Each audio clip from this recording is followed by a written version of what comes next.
I just barely made it here. I had to rush pair all the socks in the laundry before I came in here. I thought you were going to say you had to like rush home from Manhattan. You know, you're living the fancy lad life or something like that. Nope.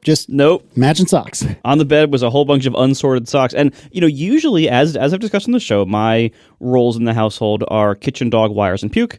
And Tiff is soft things, plants, school, and fun. Now, soft things would typically be her purview, so she does all the laundry. However, there are occasional exceptions that poke holes in those boundaries because one person really hates something or doesn't mind something. And one of the things is that Tiff does all the laundry, but really hates pairing socks. So that is my job. And so I wanted to hurry up. You can't do that in a hurry, though. If you do it in a hurry, you're not going to match them up right. You underestimate my skill, John. No, I think you underestimate the amount of stuff I think is involved in matching socks. I think you both underestimate the sneaky, sir. And that's a reference that I bet John didn't even get. No. What now? What now? All right, we'll see if ATP references gets it. Yeah, no. I mean, so the thing about matching socks is it's not so much just finding the sock that is the same sock as that one. They go in pairs in terms of wear and age. You know what I mean? And right and left. So you really want to pair the ones that have always been together to be back together. Even if you have, 16 of the same socks that came in a pack when you bought them all, you can't just match them up willy-nilly with their other socks when they come out. They have to go back with their partner. See, I solved this in a different way. You only buy 2 of a sock ever. Yeah, well, so that's okay. Yeah, so one of them, one of them is my favorite socks are from former sponsor Marine Layer, and they're one of those things where they'll have 5 pairs of socks in stock at any given time, and they just rotate out all the time. So you kind of have to buy them if you see them, if you like them. And so as a result, I have all sorts of different socks from Marine Layer, and I try never to buy 2 of the same pair. So I actually don't have two identical sets of the same socks, except for the summer short socks, which is just like some big Adidas bulk pack of ankle socks I bought. So far, those are just so interchangeable that it doesn't really matter. They're just all a bunch of gray socks. That's what I'm saying. You're not as discerning. You're like, you've seen one Adidas athletic sock, you've seen them all. They can go with any of them, but no, there are pairs. There aren't, not for those. But the other thing is, what really dramatically shrinks the time for any kind of laundry folding, especially with socks, is I used to do the service to my family of turning them all the right way as part of this process. Is that a service? That's just called folding laundry. Are you putting socks in your drawer inside out?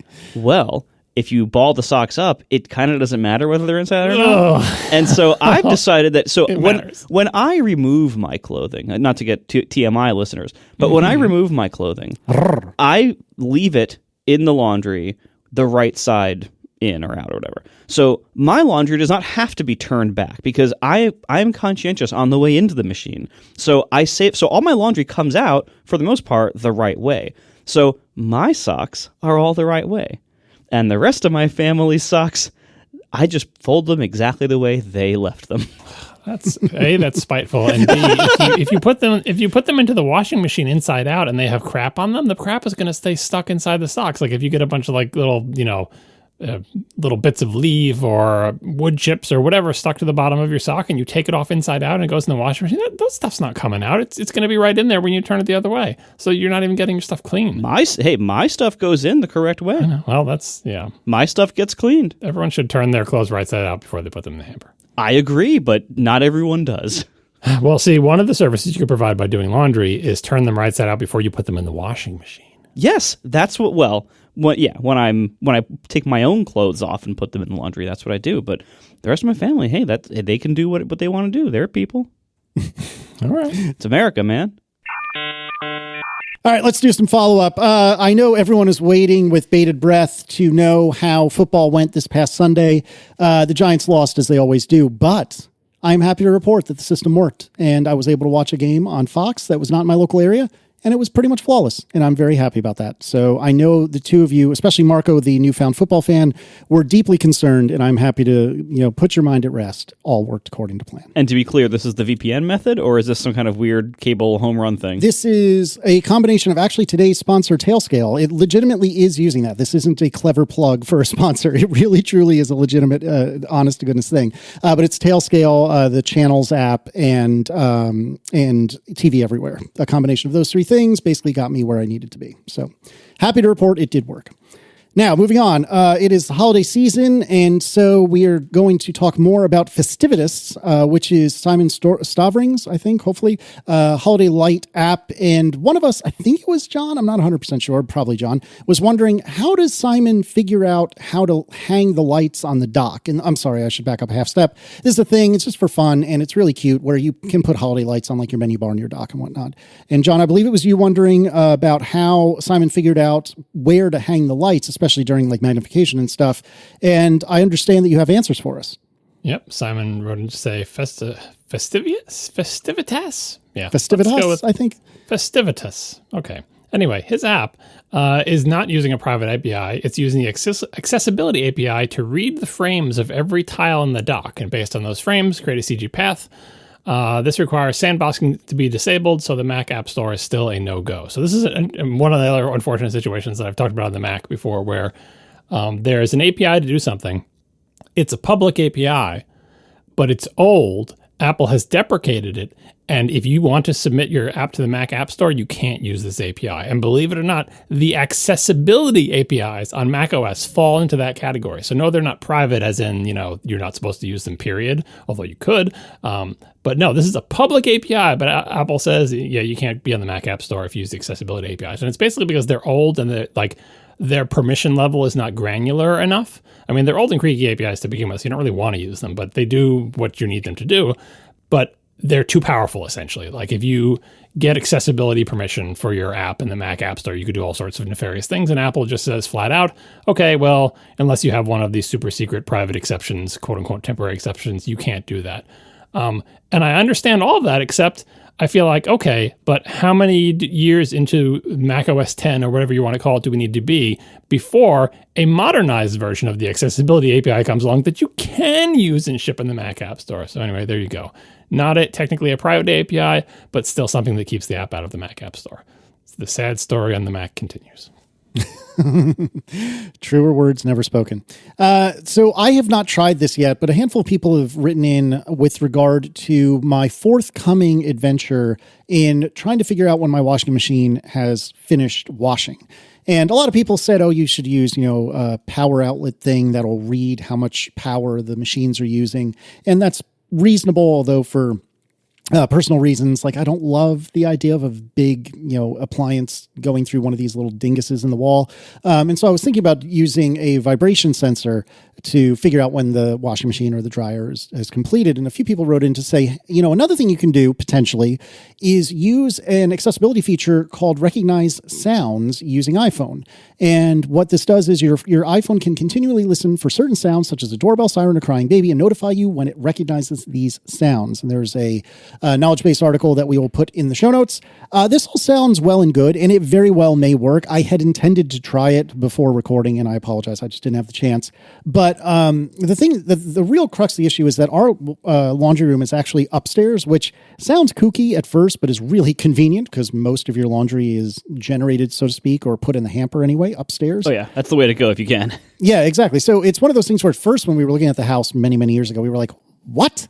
And then once we had it, we were like, oh, this is excellent. This or a laundry chute. Laundry chutes are the best. But anyways, so the problem is often that the little siren-y doodad, if it isn't set loud enough, which is a user error, or if we're just downstairs on the other side of the house, again, as I've said many times, our house is not that big, but it's big enough and there's enough activity, especially with small kids, that oftentimes we just can't hear it.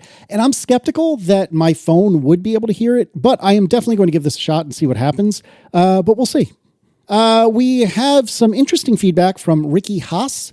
Ricky writes, while it's true that the Apple Store only sells SSD modules for the Mac Pro, Apple also has a first-party parts store, the self-service repair store for Apple products, which somehow is the domain selfservicerepair.com. I don't know how that I think Apple would be in there somewhere. We talked about this when they first rolled this out, and we were talking about the giant expensive set of tools that you get that you have to return and everything. But yeah, that's that same thing. It still exists. They continue to expand it. No, I think honestly, I think that was intentional. Like when Apple launched this, they did so extremely quietly and kind of like holding their arm out all the way, like at arm's length, like, here, you guys just like take this. Like, I don't think they want a ton of people to know about this, and they certainly don't want their brand associated with it. Yeah, so it's very weird. It's worth you loading the website just to see how not Apple-y it is. Yeah. But either way, so Ricky writes, it typically takes some time after a product launch for parts to show up, so they don't have components for the new Mac Minis yet. However, if they sell the same components as those available for the Mac Studio, they should eventually offer storage upgrades. Unfortunately, Apple doesn't allow you to simply browse all available parts. You need to enter a serial number. And so I saw this and I immediately said, okay, well, I've got a serial number for my MacBook Pro. This is a year ago MacBook Pro. It's a M3 Max MacBook Pro. And so I entered my serial number and I was, just goofing off, looking at different options. And for my MacBook Pro, it would appear that the SSD is soldered into the logic board or is certainly not considered a separately removable and serviceable part. And so I looked, okay, well, how much is a logic board for my Mac Pro or my MacBook Pro, excuse me. A logic board for my MacBook Pro, they bill you $4,751.12. This is 64 gigs and 8 terabytes.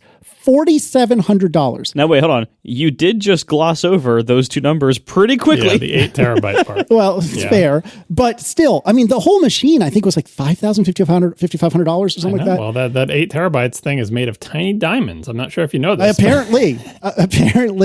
But in the defense of Apple, I then continued reading down a little bit, and it says replaced part return credit is $4,312. So actually, according to Apple, if I understand this right, the price is, and they list it right there, price after credit, $439.12, which for 8 terabytes and 64 gigs and an M3 Max, that's actually not that bad. But ooh, baby, you got to shell out $5,000 to get there, and then they'll eventually give you a whole pile back. Not to mention the process of replacing it would probably not be simple. Right, exactly. I wonder if you could get a cheap 8 terabyte NAND that way. Like if something goes wrong on your logic, because you don't. Does it say that you have to have like a broken one? You know what I mean? I guess you have to. You have to return the board back. Like, yeah, I don't know how you would. I mean, you probably shouldn't be defrauding their repair system by stealing the NAND off the motherboard somehow. Like, right. I don't think that's going to work. Well, no, you'd return your intact one, but you'd get a fresh one. Like, you could basically get a fresh logic board. I see what you mean. You know what I mean? Like, just because it's so cheap. Obviously, you don't pay for your own labor, and probably you're screwing up your computer every time you open it up and close it back up. But that's what you get for having a laptop. Right. So anyway, I went on a little side quest there. Let me get back to what Ricky was writing. So Ricky writes, and let me repeat, unfortunately, Apple doesn't allow you to simply browse all available parts and need to enter a serial number. So Ricky continues, I managed to find one from a Mac Studio via a YouTube unboxing video, which makes me so happy. But anyway, and voila, NAND modules are available directly from Apple. And so Ricky was kind enough to send some screenshots, and various different modules are available. 512 gigs, 1, 2, 4, and 8 terabytes. The cheapest at 512 gigs is $395.12, and then you get $44 back if you replace the return part. And then you get, so that means the sum total is $351.12 for 512 gigs. On the flip side, 8 terabytes, like yours truly, $2,464. Then you get a measly $369.60 back. So your price after credit for an 8 terabyte unit for a Mac Studio, $2,094.40.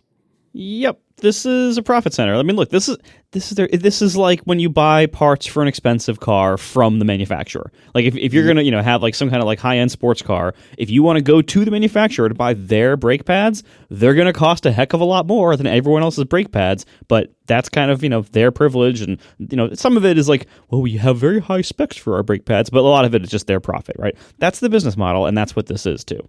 And actually, in the realm of expensive cars, the parts, when you buy them aftermarket from the manufacturer, like the original, actual, genuine parts, cost way more than you can possibly imagine. Like if you add up the price of all the parts that you would have to buy to build the car that you just bought, it would cost just many, many times more. Whereas these prices are merely pretty much exactly the same as the insane prices that Apple charges when you buy the Mac. You know what I mean? Like, I think the prices are very close. Like, maybe they're actually a little bit cheaper, but as we saw before with the Bugatti headlights, it just doesn't make any sense if you look at the prices. And it's because, especially with very fancy, expensive cars, they don't want to keep a lot of parts in stock. And the few that they do keep in stock, to make it worth their while to keep any in stock, they charge huge amounts of money for one little piece of plastic, forget about like panels and body panels in the car, just any little thing in the car. There's like 7 of these in the world. And if you want one, you have to pay a huge amount of money. So be glad Apple merely charges normal Apple prices for its parts. One of my favorite kinds of product is one where there's something that's just generally trash and someone comes in and says, no, we're going to do this right. We saw this with the iPod as a great example. You know what another example of this is? And I really mean it. They didn't ask me to say this. It's Aura frames. That's Aura, A-U-R-A frames.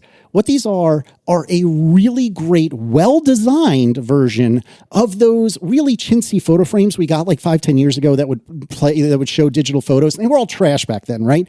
Aura has done it and done it right. They're so incredibly good, and there's several different options to choose from. And they've done everything so right that one of the things you can do is like crack open a little cover on the box for a frame, and there's a QR code or something like that's in there that lets you hydrate the frame so that the moment it is opened by the person you're giving it to, it will automatically connect to their Wi-Fi network and start downloading photos. They have thought of darn near everything. It really, truly is extremely well done. We have one of these in the house. I freaking love it. Every time I go into our living room where it's mounted on the wall, I look up at it and I see just a delightful picture of Aaron or the kids, and it makes me so genuinely happy. We sent one to my parents, and you think I'm happy about these things. Oh boy, my parents love seeing pictures of their grandkids and their friends, and I guess their kids too, scrolling through their living room as well. It really is incredible, incredible stuff. They have a bespoke iPhone and Android app where you can beam things to the frames from afar. It really, really, truly is excellent. So you can save on the perfect gift by going to auraframes.com to get up to $35 off Aura's best-selling Carver matte frames by using the promo code, guess what, ATP at checkout. That's AURAFRAMES.com, promo code ATP. This deal is exclusive to listeners, so get yours now in time for the holidays. If you act real quick, terms and conditions apply. Thank you to Aura for sponsoring the show. All right, more from our friend of the show, Jonathan Dietz Jr., with regard to SSD performance. Here again, there's a lot here, and I'm going to read pretty much all of it, so bear with me, but it's really fascinating. So Jonathan writes, the state of SSD benchmarking on the Mac is pretty sad. Nobody should be making buying decisions or even be particularly concerned about the sequential read and write speeds of Mac SSDs. Let me pause there for a second because thank you, Jonathan, for saying what I always try to say whenever we talk about benchmarks and what used to be one of the main activities that I participated in online, which was technical people complaining about how benchmarks are not representative. We'd argue about Mac versus PC and CPU benchmarks and AltiVec versus MMX, right? And it was all about like, well, byte marks versus spec int versus this. And it was people arguing that benchmark is not a good one. It can be gamed. It can be cheated. It's not representative of real performance. Or, okay, well, I'm playing a game. I get better frame rates than this. Well, that it has a good port on this platform, but a bad port on that platform. So that's not good a benchmark either. All we did was argue about how benchmarks didn't mean anything. And now in the modern age, go to any YouTube video, listen to any podcast, and you're just like, oh, well, this is what Geekbench says, and this is what the benchmarks say. And nobody argues about it anymore. They're just like, yeah, the benchmark says this is faster, so I guess it must be faster. There's so much to be argued about these benchmarks, especially with things like Geekbench, which we really don't have. I mean, you have some knowledge of it, and you can get kind of into technical detail, but it's nothing like the open source spec benchmarks were back in the day, or like, running games that are open source that you can compile for any platform, and then it becomes like a compiler benchmark. So kudos to Jonathan for doing what was once a great pastime and has now fallen by the wayside, which is complaining about benchmarks. They're no good. Gracious. The results of the two most popular benchmarking tools, Blackmagic Disk Speed Test and AHA System Test, AHA, AJA, are akin to comparing quarter-mile times for a car. Amorphous disk mark is better, but still miles from the type of in-depth testing that AnandTech, rest in peace, used to conduct. All of them appear to report optimistic write speeds, probably due to the effects of write caching by the system.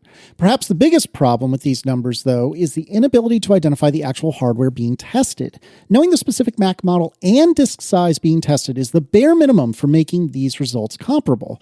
Ideally, you'd also want the IOReg entry for the controller characteristics property of the Apple ANS3 NVMe controller or Apple ANS3 CGV2 controller object. Man, I don't really miss Objective-C naming. That is not something I miss in my life. Anyway, the property provides many details about the underlying architecture of the SSD. In particular, the dies per bus key reveals the total number of NAND dies in channels, from which we can infer the number of NAND packages, and the NAND marketing name key tells us the type of NAND used, number of planes, and density. All you have to do is pop open the terminal and run the following command, no teardown necessary. For M1 through M3, IOReg, well, I'll just put it in the show notes. It's a bunch of stuff. We don't need to read commands and strings online. This is an IOReg command with some flags with those two names that were read earlier. This is like reading a URL out loud. Yeah, I call it myself. Don't worry.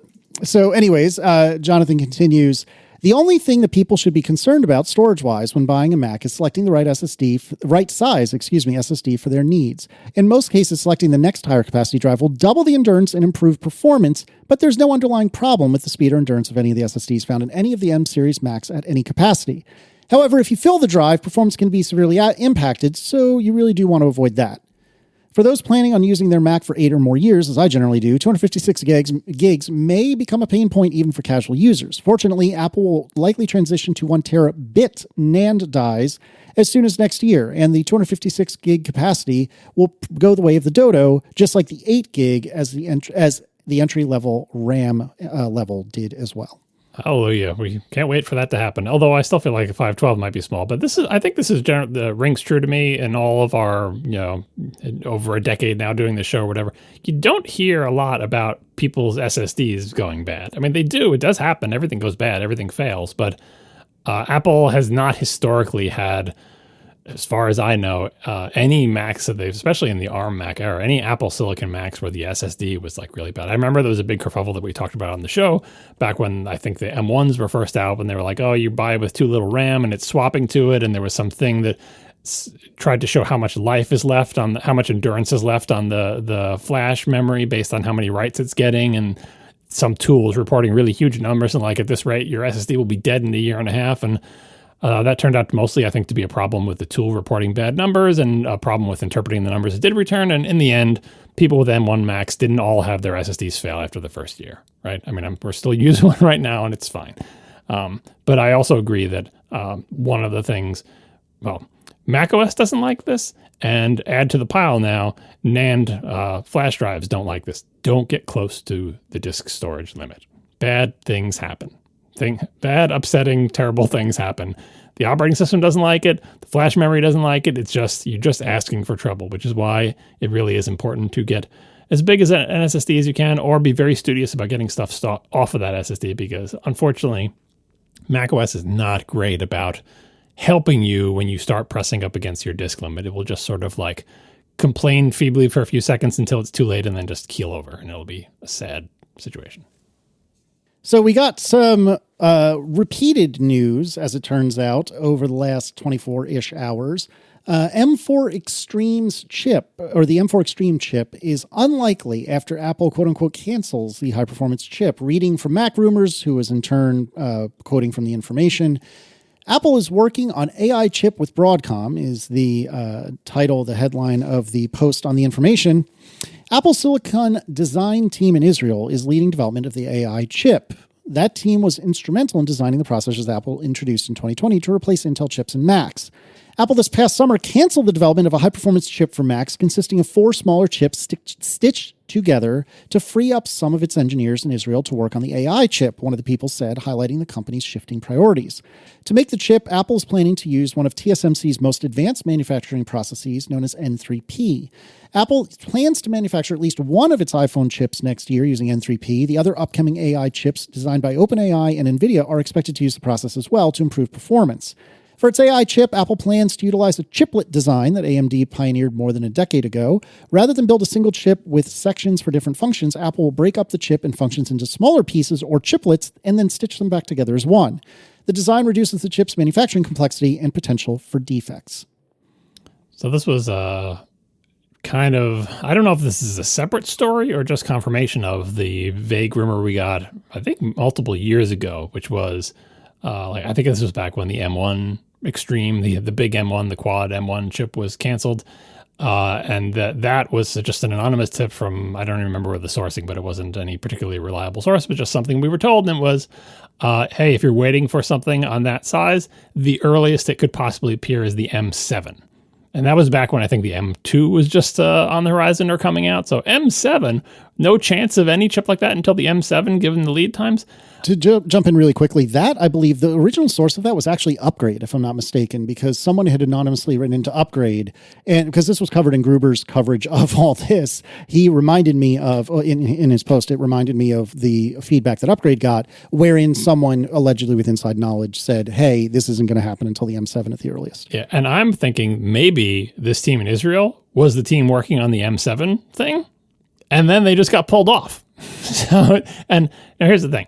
Many things are thwarting this chip. The fact that it's very expensive, the fact that Apple doesn't want to do it for such low volumes, like this, you really need to believe in something like this to make it happen. It's, as my blog post said, like the only way cars like the LFA happening at a company like Lexus is a bunch of people really, really want to make it happen because it just does not make economic sense, but it makes sense for the company. And you need to have enough people who believe in that. That's the whole point of the Mac Pro Believe shirt, which will be coming back someday because its job is still not done.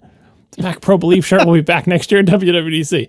Well, anyway, once again, Apple has found a reason not to make this chip, which it's pretty easy to do.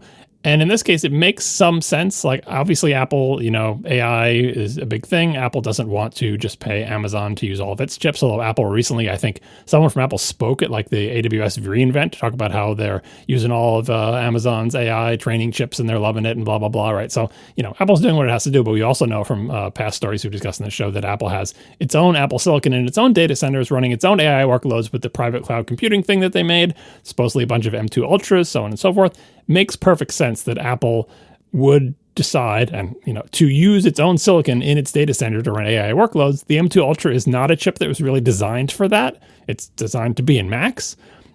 Making a purpose-built AI training, inference, whatever, purpose-built Apple silicon for the data center for AI workloads makes sense, and I think Apple will do a good job at it. The rumors are that Apple's going to make that chip. Broadcom is helping them, yada, yada. They're not, as usual, Apple will not sell this chip to other people. It will just be a thing that Apple makes for its own data center. So no customer will ever see this. They're not going to sell access to it like Amazon and Google and stuff do. It's just going to be for them. It'll probably be big and complicated and expensive. But what it won't be is a Mac Pro type chip, because obviously a lot of things that the Mac Pro needs to do, a chip inside a data center doing AI workloads does not need to do. And if you want people to make a big monster chip that can do this, probably the team that was working on the Mac Pro chip has the people that you need, and it's not like you can just leave them there and hire a bunch of new people. So I understand from a business perspective why they're doing this. And yet, if you're ever going to make a chip that makes sense in that gigantic case, you got to actually make one someday, or is it just going to be a series of Mac Studios in a giant case for the next 5 years? Stay tuned and find out.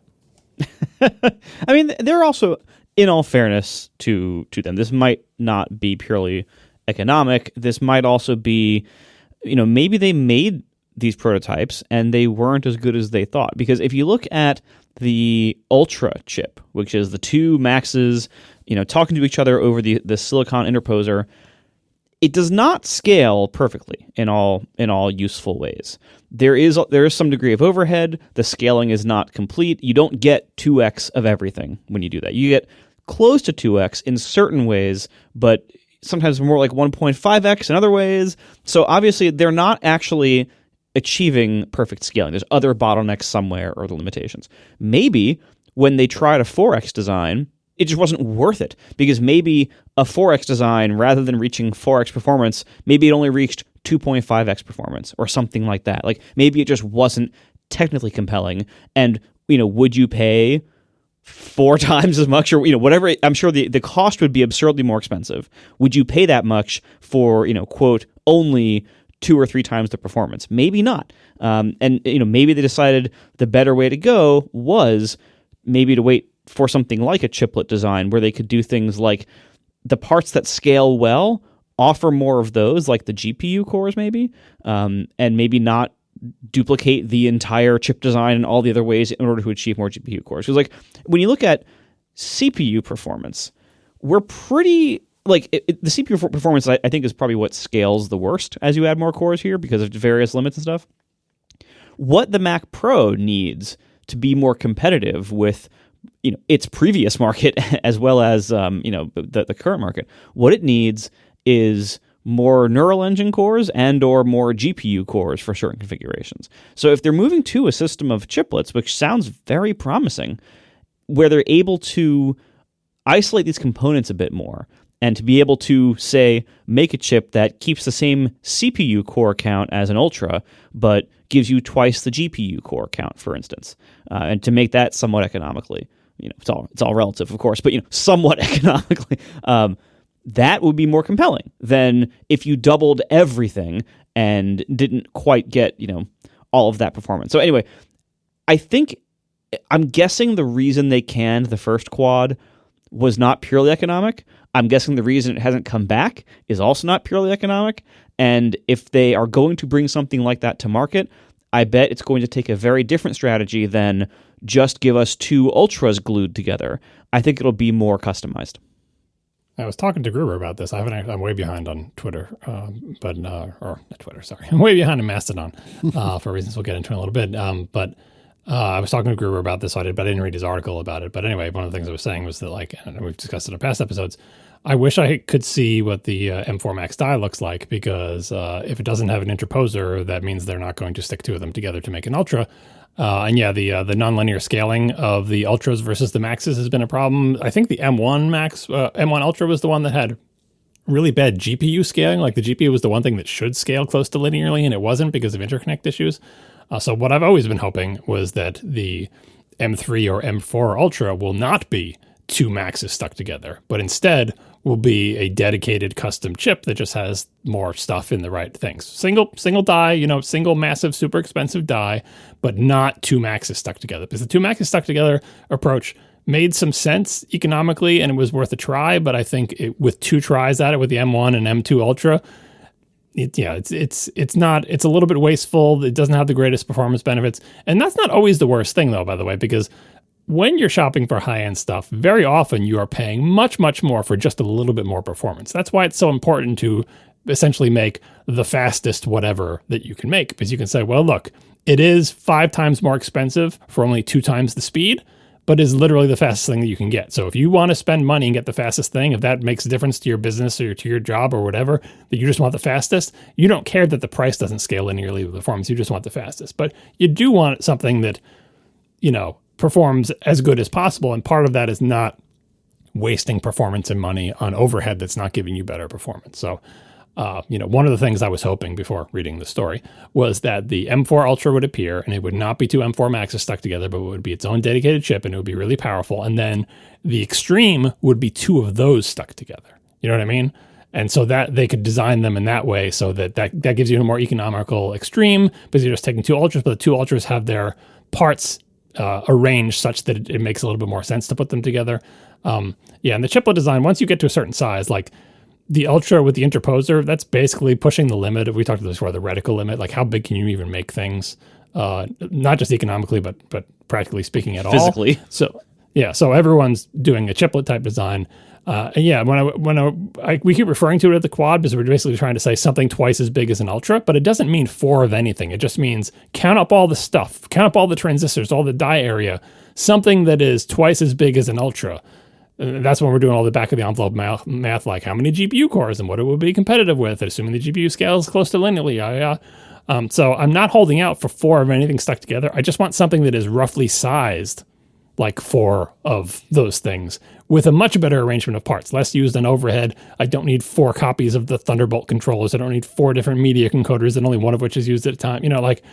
They can do better. But anyway, it just seems like this is not going to be in the cards for a long time. So now the only thing I have left to hope for is that the Ultra will be better than the previous Ultras, hopefully by not being 2 Maxes stuck together, but just being a dedicated Ultra that is its own thing. And if it is 2 Maxes stuck together, that they've resolved the issues. Because again, my memory's fuzzy on this, but I seem to recall the M1 Ultra, the GPU scaling was really terrible because of some thing that they didn't do right in the some buffer or something was under resourced somewhere, and it really killed the performance. And that's just a shame because the GPU transistors were there. They had enough of them. If they were all in the same die, they would have worked great. But because they were separated and because there was a problem with the interconnect, you lost a lot of performance. So We'll see. But yeah, this is, not that it was ever likely that I was going to get the next Mac Pro, but it's definitely looking more like Mac Studio for me. Hopefully the M4 Ultra will be good.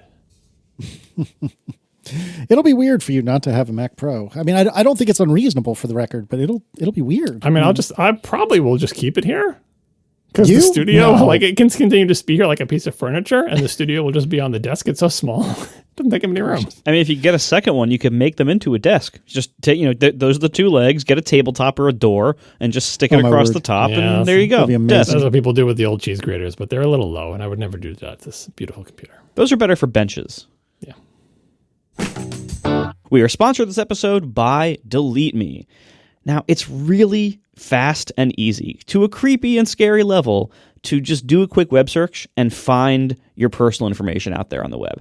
Because there's all these data broker sites that gather your information, often without your consent. They trade it, they sell it, and they publish it. And so anybody can just do a quick web search and find your home address, your phone number, your relatives' names and addresses and phone numbers and emails and all this stuff.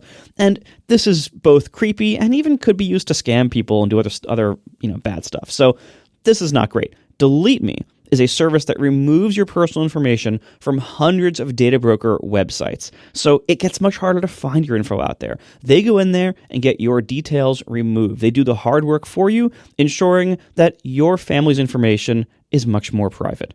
So this holiday season, you actually might want to give this to your relatives as a gift because their information's out there too. That can be out there, sold online without you even knowing it. So again, home address, phone numbers, email addresses, those are all floating around for you and your relatives. And so you can actually give Delete Me as a gift of privacy and peace of mind with Delete Me, of course. So now this is actually available as a special discount for our listeners. Today, get 20% off your Delete Me plan when you go to joindeleteme.com/ATP and use promo code ATP at checkout. The only way to get 20% off is to go to joindeleteme.com/ATP and enter ATP at checkout. That's joindeleteme.com/ATP, code ATP. Thank you so much to Delete Me for sponsoring our show. All right, John. So potentially in preparation for you getting a Mac Studio, you've been doing some house cleaning. What's going on? Yeah, so we talked on the show. You're so pained by this. Yeah, I know. Seriously, I'm scared I now. can't remember. I think we were talking about maybe we were talking about our photos workflows or something on the member special. But anyway, to refresh everyone's memory, I have a shared iCloud photo library thing. I love it. My wife and I are both in the same shared library. Essentially, all of our photos are in the shared library. I think pretty much all of her photos are in there. I keep some photos out of the shared library. They're mostly screenshots of videos about Destiny stuff. Because my wife doesn't need to see that. So it's like, So those are I have a very small, and also the pictures of the backs of appliances and stuff like that. Those are in my personal library. But for basically everything else is in a massive 200,000 plus photo shared library, right? And because Apple hasn't really finished the fight in Halo parlance on the shared photo library, some things are still not shared, like albums and people. And so I still need to switch to my wife's account on my Mac sometimes to do photo stuff, because if I were to do them in my account, it wouldn't have any effect because they're not shared in the shared photo library. So anyway, she has an account on my Mac. I switched to it. Her account is set to download originals. So our full photo library is on my Mac through her account because it's set to download originals. It gets backed up with the whole rest of my Mac, right? But also on my account is my photo library. And when I launch photos, I'm essentially looking at the same photo library that she's looking at, the shared library, right? She's set to download originals. My account is set to the optimized storage thing.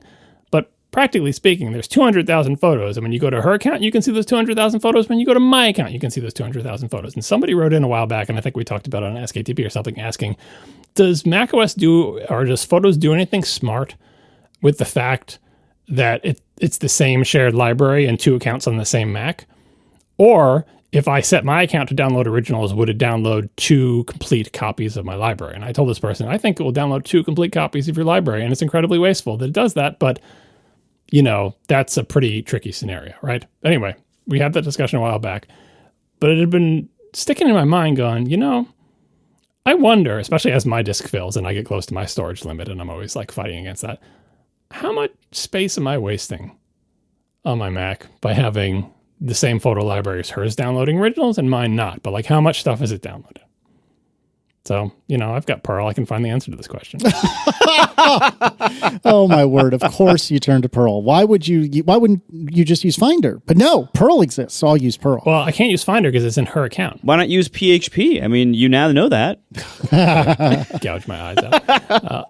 Using PHP for an extended amount has made me hate it more, if that's even possible to imagine, but it's true. But it has happened. Anyway, so I wrote a little Perl script and it ran it as root. So, what could possibly go wrong? Right? I've been running Perl as root since before you were out of high school. Anyway, ran my script and it crawled over her photo library, my photo library, and found all the files that are identical. And I was actually, first, here's the file count. Any guesses? Oh, if you include are we including like all the little previews it generates and everything like I'm that? not excluding any files. Oh it's my just God. like there's like a directory called like whatever .photo library, like .photo library is the extension, but it's a directory, and in there is a bunch of stuff that Photos uses to keep track of your files. So obviously the originals are in there in my wife's account, but also all the other crap of like the thumbnails and previews and stuff like that. I'm gonna say 2 million. No, identical files, not files total. Oh, okay. Let's see. I think hundreds of thousands. Yeah, I mean, I'll say like 200K. 73,000 files were identical. Okay, Oh, which that's is not actually bad. fewer than I Right. thought. But keep in mind, my photo library is, how big is it? Maybe like 2.5 terabytes, 3 terabytes, 200,000 photos. That's how big it is. So it's like, I got to see some major savings here. Turns out there's only 8.6 gigs duplicated. Now, I don't know if that's because I kind of stay away from my photo library and don't like scroll back in time and like load the full resolution images and stuff or whatever. I mostly just look at the pictures that have just come in. I'm not really going back in time and doing stuff, but only 8.6 gigs. But I was like, you know what? I want those 8.6 gigs back. Oh, here we go. You couldn't just leave well enough alone. No, because that's the whole point of this. The person was asking, like, does the OS do something smart about this? Like, does it share them and only have one copy or whatever? And I was like, I can get those 8.6 gigs back. Can I guess how? But you should know how because we talked about it on the show before. But yeah, go ahead. Are you going to use the special CP copy command that does the APFS deduplication thing for the same file? Yeah, I'm not going to use a CP command like an animal, but yeah. APFS, the file system that macOS and phone and iOS and all the other devices use, Apple's file system, has a feature that lets you make a, quote, clone of a file where you get a complete independent copy of that file essentially for free because it shares the storage with the other file. And not like a hard link or a symlink or an alias, not like that. Not like where when you edit one file, the other one gets edited. They are two completely distinct files. They do not affect each other in any way. But while they are identical, they share the same storage. If you duplicate a file in the Finder, go to your Finder now, find a 10 gig file and make 1,000 duplicates. You will not take up any more space except for the space required to store the file names of those files. That's why duplicates in the Finder are instant. Go to find a 300 gig file, hit duplicate, and be like, why was there no progress bar?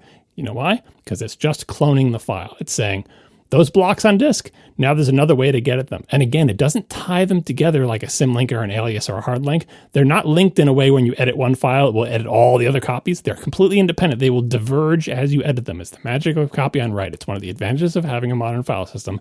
And most people don't even think about it, but the CP command from the command line will do this. There is a flag to tell it to do it. If you don't even pass the flag, it does it all the time anyway.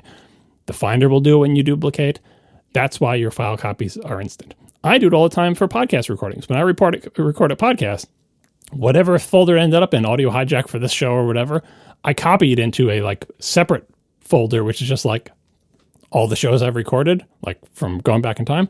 That doesn't take up any more space. I just copy it. I also copy it into Dropbox. I'm not sure how Dropbox handles that, but it gets to leave that Dropbox pretty soon. But anyway, I can get the space back. Take those 73,000 files, and every one of them that I find where there's identical content in my photo library, clone the one from her photo library into my photo library and throw out the one that was in my photo library. Because they have identical content, and you got to do it carefully because just because they have identical content, they're still different files. They have different creation dates, different modification dates, different owners, different permissions, different Finder labels, different comments, different access control lists, different extended attributes. Tons of stuff about these files is different, but not the data. different resource forks maybe, but not the data. I love that you're going through all of this on a computer. This isn't on her computer, right? This is on your computer? Yep.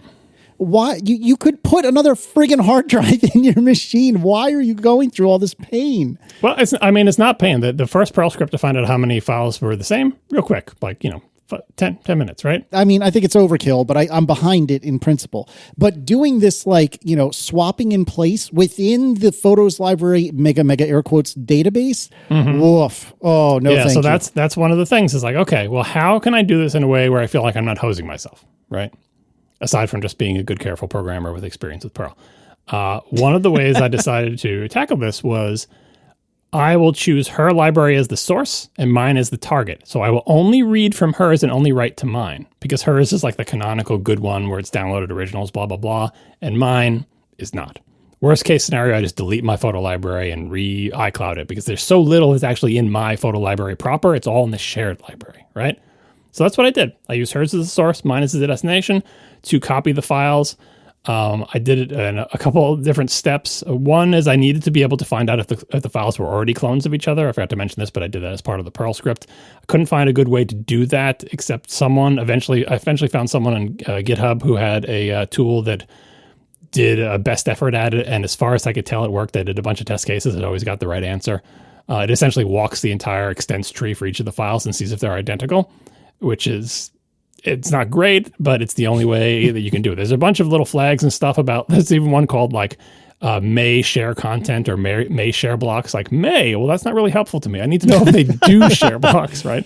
So you basically just have to walk the whole extents tree. So that was written in C. I have my thing written in Perl. There's a command on the Mac called ditto that will copy a file with all of its metadata and stuff.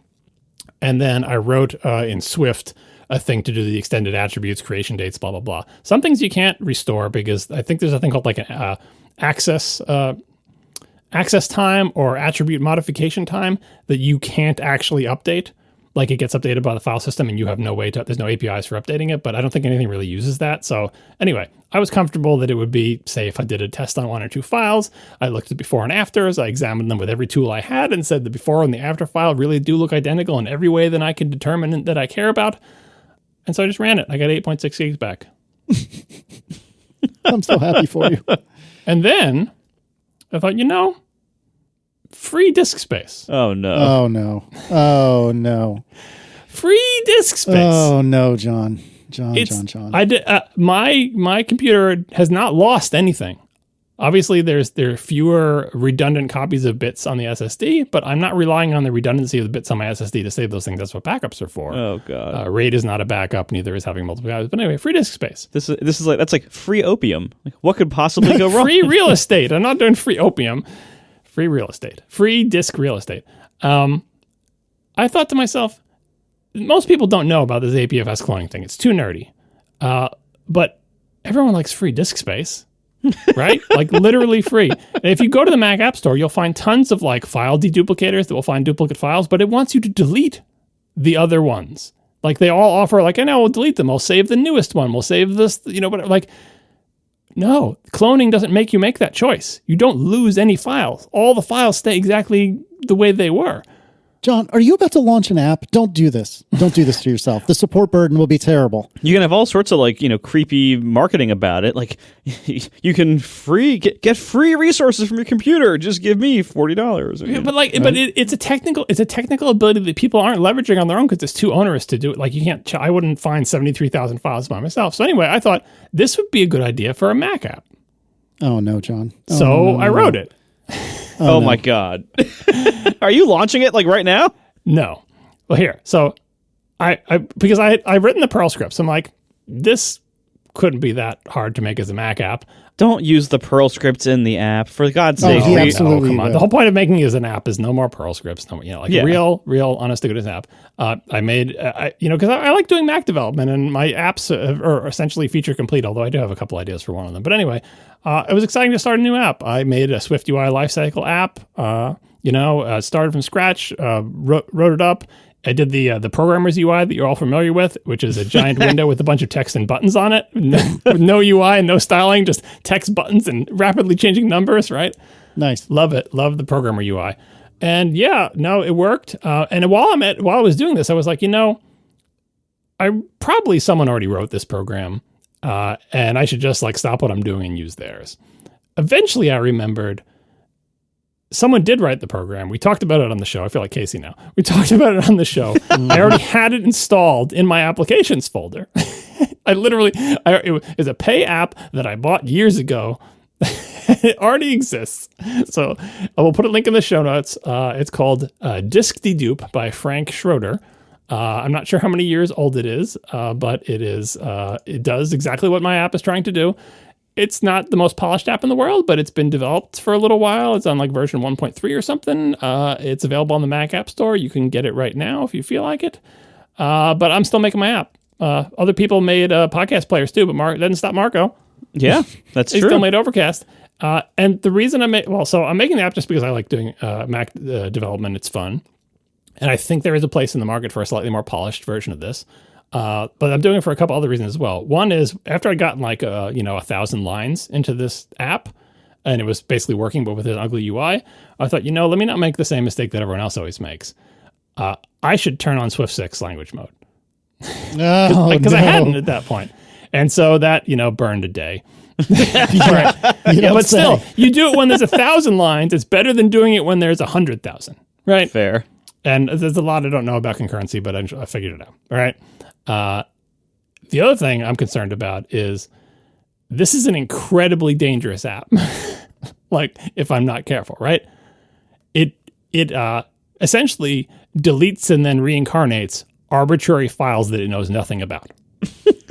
What right? could possibly go Because wrong? that's what it does. Like it doesn't, if you pointed at a directory, it doesn't know what those files are. It just knows these two files have the same content and I'm going to magically do some magic with cloning. And when I'm done, you won't notice anything has changed. But while I'm doing it, I hope no one's looking at those files. Unfortunately, macOS being a Unix derivative does not have a really great way to tell if someone else is messing with a file. You want to run LSOF on every file. It will take a year and a day and the kernel will get angry at you. And even that is not going to tell you anything because there's a million race conditions. You only have advisory locking. You don't have mandatory locking like on Windows. Yada, yada, yada. The point is it's a potentially dangerous app. But then on the other hand, that's why a polished version of this that is very cautious and careful maybe has a place in the market because people are never going to do this on their own. They're not going to run a Perl script they're not going to run a Perl script as root like I did that calls out to a Swift program that they wrote in a C program that they downloaded from GitHub. Like no one's going to do that. They just want a polished single Mac app that does all the stuff. So anyway, I am going to eventually make that app. It is essentially working now. It just has half a UI. I'm noodling with the UI to try to make it not heinously ugly. But I'm having fun. And the other thing I'm going to do with it is, so the existing app that does this is a paid upfront app. I'm going to make mine free, but with in-app purchase because it's so ideal. Like you get the app for free. You try it. It tells you how much space you can save. If you can't save any space, you don't, fine, whatever. But if it turns out you can save 10 gigs, then you get the in-app purchase. And that gives me an opportunity to play with in-app purchase, which I've literally never written in any app before. So I want to do in-app purchase in a Mac app this time to see what that experience is like because it could be fun. Yeah, I mean, Here's where you tell me store kit testing is never fun. I understand, but you know what I mean. God, it's not. It's gotten better, but it's real rough. It's store kit 2, Casey. It's not just regular stuff. No, that's what I'm using, and it's still trash. I know. It's still trash. Like it's gotten a lot better, but it's still My trash. in-app purchase will be fairly simple. But anyway, You say that. So the final thing to say here is I have a Casey level naming dilemma going on now. Oh yeah, no. good luck. Good luck. Because here's the thing with naming. I have very particular opinions about app naming. Everything. On the Mac. But when you make a new project in Xcode, they make you pick a name for the project. And if you don't know what your app is going to be named, you got to call it something. This is how Casey ends up with his stuff, I imagine, as well, right? Yep, it is exactly right. that is one of the reasons why I typically cannot start a new project until I have the name. Yeah. Like I can't make myself do it with a placeholder name. Yeah, I'll say here's the other thing about names. Depending on which naming theme I'm going with, I very often have spaces between words. But if you put spaces between words in your Xcode project, it puts underscores in files, and it's just like... Oh, yeah, it messes it all up. And then if you go, okay, well, put underscores in files, I'll just remove those underscores. But then your whole project is screwed up because you haven't found every reference to that file, and it's just like you gotta... So obviously I made a project, and I gave it a name. It's not going to be the name of the app. Is it Flisk Space? It's not as bad as a Casey name, but it might as well be. Here, my thinking on the name, I talked about this briefly with Merlin on the Rectifs that will come out in a little bit. My other apps are a little bit more fanciful in names, but this one I actually want people to find when they're searching for something that does what it does. Yeah, this is like an SEO name. I can't just call it like Lemonade or something that's just like, Right. just nothing that has anything to do with anything, even though it might be good branding to come up with like a very unique, interesting name. No one will ever find it. I don't know. I don't trust the App Store search and my keywords and my description or whatever. So I want the name to at least give you a hint that it might have something to do with disks or storage or duplicate files or something like that. And that really puts you in squarely into the namespaces of the million other apps to delete duplicate files that are on the Mac App Store. So I'm not quite sure what it's going to be called. As soon as I know, I will let you know. But the app's not quite done yet. So, Can you think about like words that are like about like finding resources out in the world, like mining, miner, stuff like that, or No, you can't do mining. yeah, that's like a Bitcoin thing. Any word like that, I would want to put like disk, but disk people don't have disks anymore. They don't even think of it as disks. It's certainly not hard drives. Yeah, I would use it. I would call it, if you're going to refer to the medium, I would call it storage or space or something like that. But ideally, you shouldn't have to.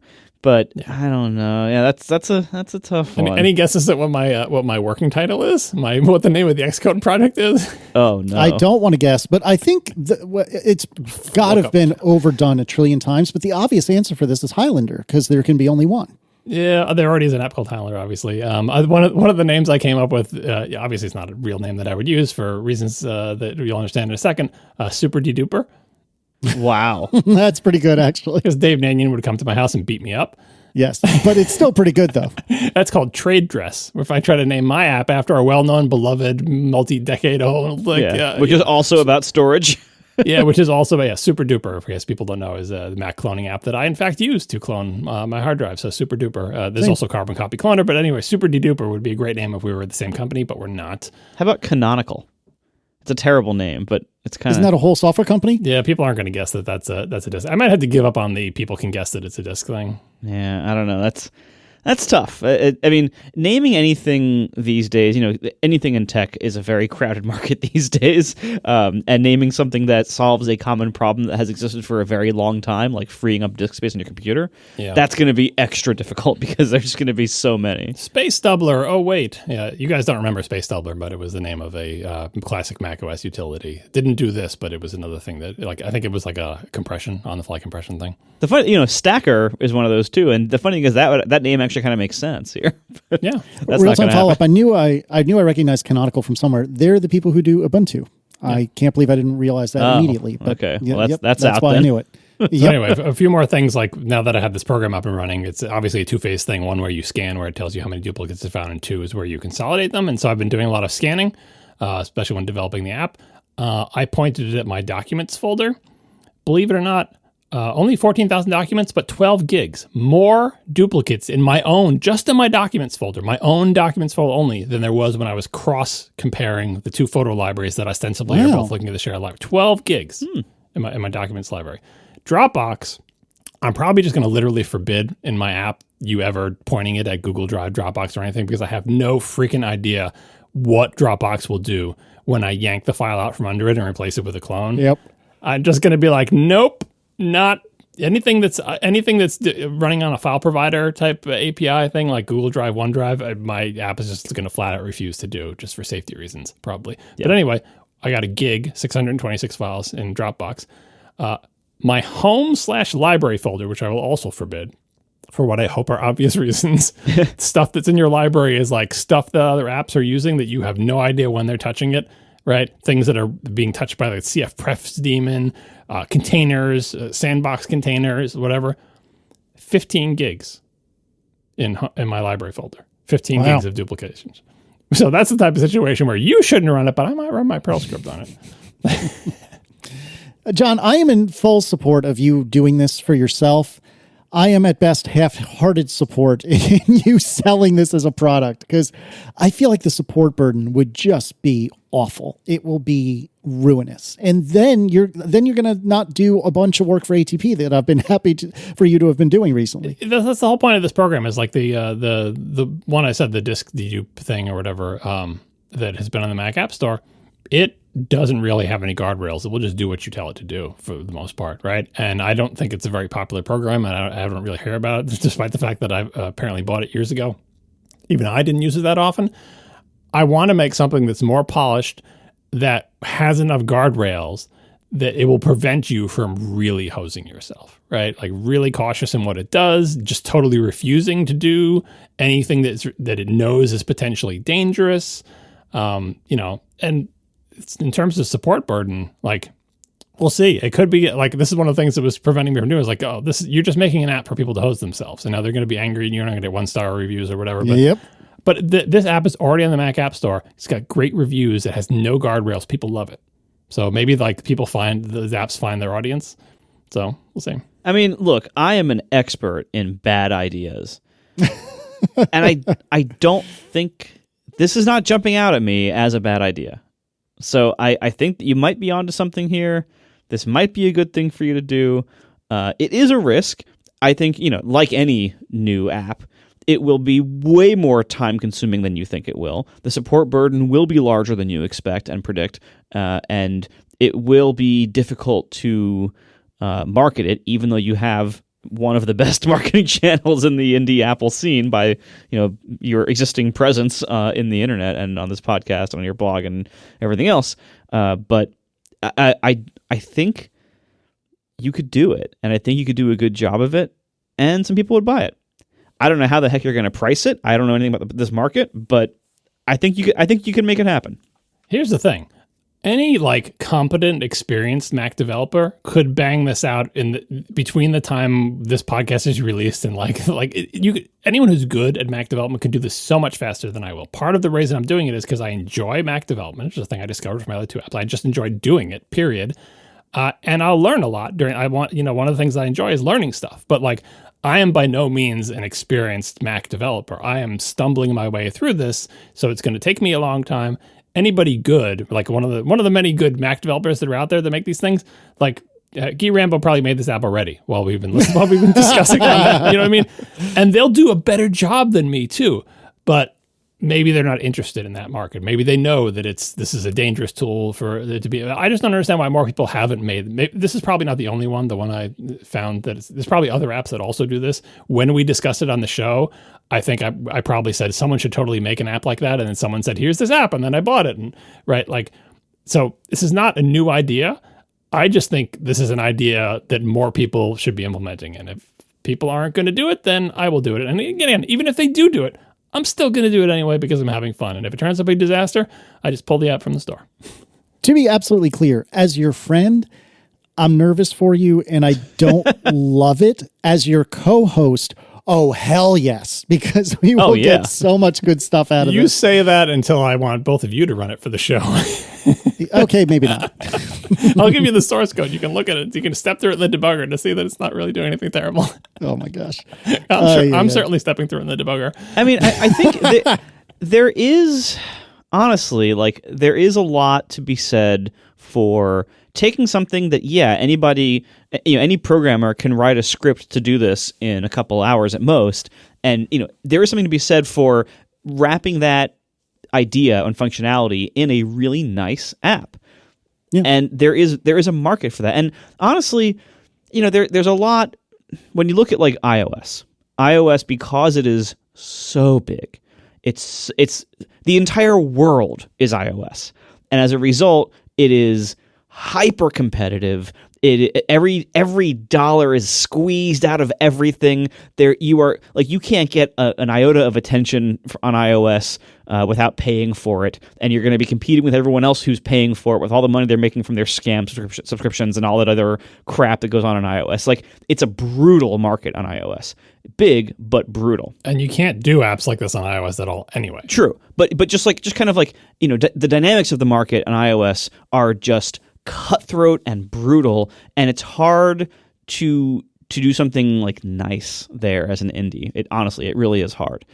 On the Mac, though, I think part of the beauty of the Mac software ecosystem that I think really peaked a lot in the mid 2000s and maybe 2010s, and we've kind of been going down since then, is people who were really just making nice, versions of simple tasks, like apps that did something that, yeah, anybody could write something to do that, but here's a really nice version of it.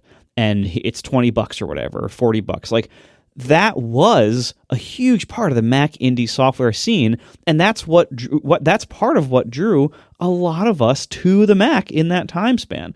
And a lot of that has either faded or has been lost since then. And so I love the idea of you going into this and doing something like this, even though, like, if you look at, like, okay, how should you spend your money, or how should you spend your time to maximize the amount of money you can make with Apple platform software? This probably is not the answer, but that's not your goal. Your goal is to make something nice on the Mac. And I think that we need more of that. And I really miss the era of that being like the thing we were all really paying attention to and doing and using. So this could be great. And, selfishly, it's easy for me to say this because I don't have to handle the support load that you do. But I think this could be a very good idea, or it could just fizzle out and do nothing and make you another $10. But I think odds are, if you finish this and release it and let me pick your price, I think you'll make more money from this than your other two apps combined. Yeah, this definitely has more potential customers, but also it's much more potentially dangerous. Like, the thing about being an indie developer is... price it per gig saved. I'm not going to be that. You're thinking of iOS. This is the Mac. We don't do that. Yeah, it's a terrible idea. Don't do that. Yeah. You can compete with Apple's storage prices. Right. That's kind of what led me to this our discussion of storage. But like when you're running like a company, you can think about like what kind of product should our company make in terms of product market fit and total addressable market and so on and so forth. But where you're an indie developer, you're in the situation where essentially you can't pick what you're interested in building. Like, and if you're lucky, you're interested in building an app that has wide appeal. But if you're unlucky like me, every app you want to make does not have wide appeal, but that's what you want to make, right? Like, even when I was thinking of doing a Mastodon client, which is a much more difficult task, and I started it and turns out I didn't like iOS development that much, right? Because I like doing Mac development. The apps that I'm interested in making are weird, right? And so it's like, I mean, let's just right up my alley. I love file system stuff. I love, like, this actually surprisingly large overlap between this app and the stuff I did in my web dev career, because I did a lot of, high scale back end things. One of the biggest things I made was like an S3 like service that had to deal with all sorts of file system things in addition to being a web service type thing, right? So I do actually have relevant experience here. And you just don't get to pick what you're interested in when you're an indie. You're interested in what you're interested in. So you end up making what you want to make. And if you're lucky, you get something that overlaps with a lot of customers. But if you're unlucky, you can't force yourself to be like, I should make a to-do app. I don't want to make a to-do app, right? Never mind, that market is saturated anyway. But whatever, like anything with wide appeal, right? So, or if you're a very skilled developer, you can just, do the underscore method, and you have so many interests in so many apps, and you can churn them out so quickly that you make lots of bets, and eventually some of them pay off. But you have to be a really good experienced developer to do that, and B, I think underscore actually is legitimately interested in every app that he makes. Yeah, right? He's got a wide ranging interest. My interests are narrower and more obscure, and this is one of them, unfortunately for me, and potentially unfortunately for the world. Well, again, I am in full support of this as a co-host. I am sort of in support of it as a friend. The support burden is what worries me so deeply. Like, everything else about it, I think, heck yeah, but I am deeply concerned about the support burden. But if you say you're comfortable with, shouldering that, then power to you. Let's do it. You're definitely going to want the LLC protection on this one. It's not a very complicated app in terms of, there's not a lot of complicated UI that people are going to have trouble with. It's just only going to be a question of, you broke my computer and deleted all my files. But it's not as easy, but like if you're super cautious in your app, you can severely limit the damage. I mean, my evidence is the Disk Deduper app that's on the Mac App Store now is not bombarded with terrible reviews. Yeah. People like it. People like getting free disk space back, and the operation it's performing is not complicated. It's officially supported. You can put it in the Mac App Store. It's not using private APIs. It's pretty straightforward. Do you think will full disk access be an annoying limitation? Turns out you don't need it. Because it's very confusing on macOS. One of the things I discovered is it does not work the way you think it does. What? I was in one of the Mac development channels discussing, like, how does full disk access, interact with sandboxing, interact with user expressed intent through the open save dialog box. I don't need full disk access for this app. That's bananas. I can't believe that. Yeah, you and me both. I couldn't believe it either, but I literally don't need it because everything that it does is user initiated. And once you get a user initiated permission through the open save dialog box, I essentially have full access to the thing that they chose to open in the app. So would you just have them open the root of the drive basically, and then you can? No, they just pick whatever folder they want to dedupe. So they pick their documents folder, and that's it.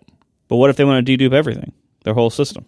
They shouldn't do that, and my app will probably stop them because that's bad. Now, one of the things I'm also looking into for a future version, if this goes well, is a privileged helper tool where you ask for admin permissions, so you can do cross account, yada yada yada. But just version 1 is just files that you own in your home directory. There's data, there's space to be saved there. No, of all the things I thought we were talking about tonight, this was not on the list. So no, saving space. Saving space. Yeah. I mean, literally the show notes, our internal show notes read, John is saving space. Photos, iCloud, shared library, multiple accounts on the same Mac. That's all we had. That's all we had to go When on. I wrote that in the show notes, I hadn't done anything except for muse about it. In between the time I wrote that and now, I wrote a Perl script and wrote a Mac app. Very good stuff. This is why we love you. All right. Well, I am looking forward to this corner of the podcast going forward. This is very exciting. Just send in your names. We are sponsored this week by Tailscale. Tailscale is legitimately one of my favorite discoveries, if not my favorite discovery of 2024. Now, they've been around a lot longer than just this year, but I only really, truly embraced Tailscale earlier this year. And really, truly, genuinely, it has made my computing life that much better. They can't pay me to say that, but it is absolutely true. So what is Tailscale? Imagine if you didn't have to care what network each of your devices was on, your home network, a work network, perhaps at Linode or DigitalOcean or something like that. You just wanted to make sure that you could always talk to all your other devices, irrespective of what network they're on, irrespective of what firewalls are between you and your other devices. If that's something that sounds good, and it should, then you need Tailscale. Tailscale is a super easy to deploy, zero configuration, no fuss VPN.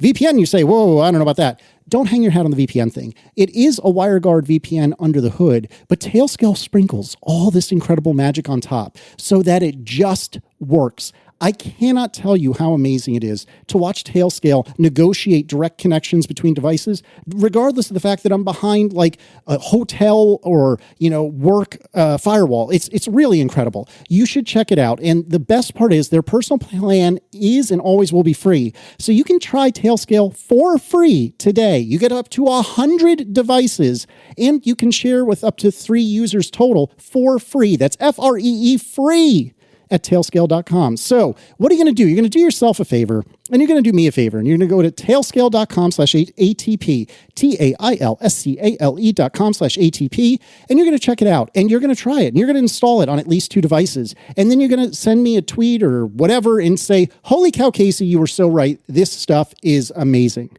Tailscale.com/ATP. Thank you to Tailscale for sponsoring the show.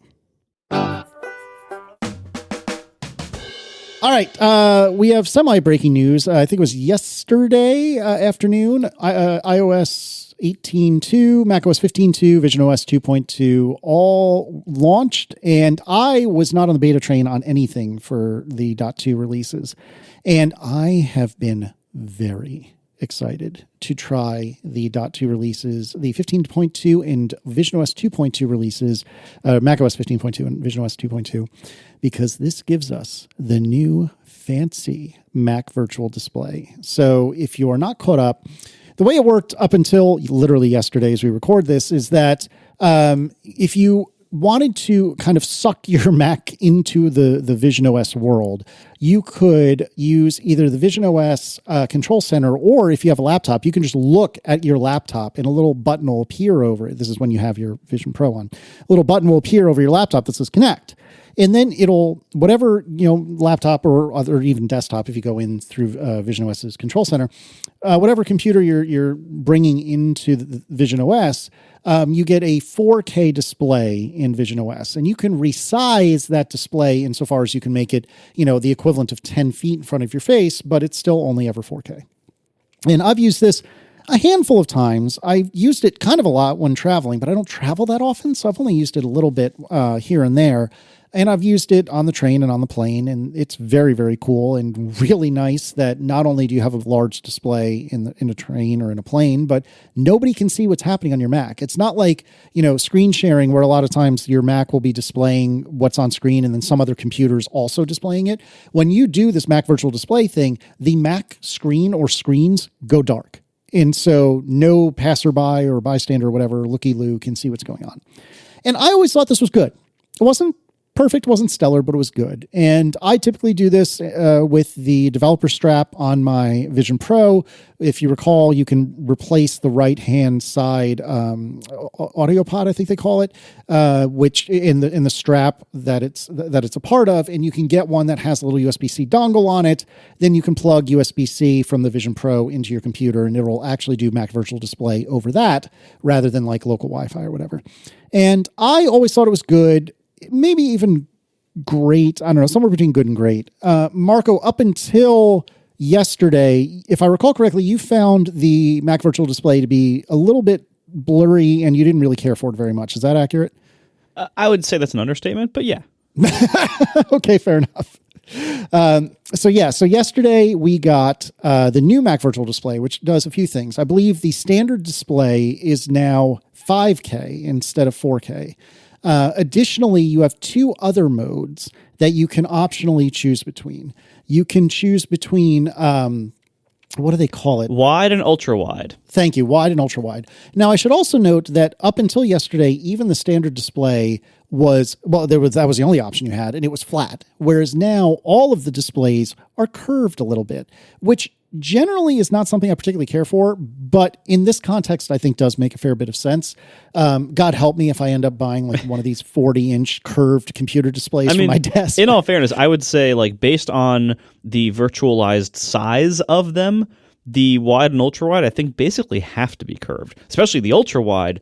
It takes up I'm just estimating here, maybe like 90 degrees of your field of view. So if that was just a big flat pane window in the view, the left and right edges would be substantially further away from your eyes than the center would be. It would be a little weird.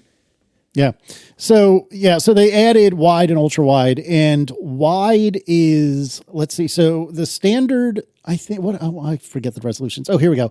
So when I was in ultra wide mode, it offered 5120 by 1440, which is the default, and up to 10240 by 2880, which is bananas. But suffice it to say, I have tried this out. Holy freaking crap, this is amazing. I am so in love with this. Now, if you recall, I'm the kind of lunatic, and this is partially Marco's fault for having sent me one, but I'm the kind of lunatic that runs 3 5K displays at home. I have my studio display directly in front of my face. Then I have at, like a 45-degree angle to either side, I have LG Ultrafine 5Ks. So I'm used to having an overabundance of real estate, and I'm used to having to move my head in order to use my computer. I don't mind that. I think the juice is worth the squeeze for me personally.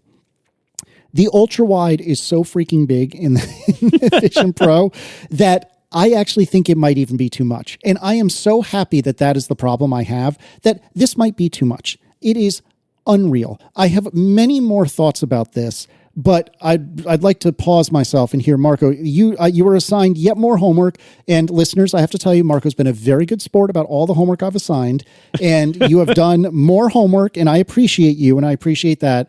Rain on my parade, and then I'll go back to telling you about how amazing it is. Honestly, if you try it and you like it, more power to you. Where I am with the Vision Pro is I have my feelings about it. I can tell you how well it works for me, but a lot of other people, it works better for them. And so if it works better for you, who cares if it doesn't work very well for me? That's my loss and your gain. So anyway, I did try this. It is substantially better than the original version in terms of screen space and therefore like the usability of that screen space.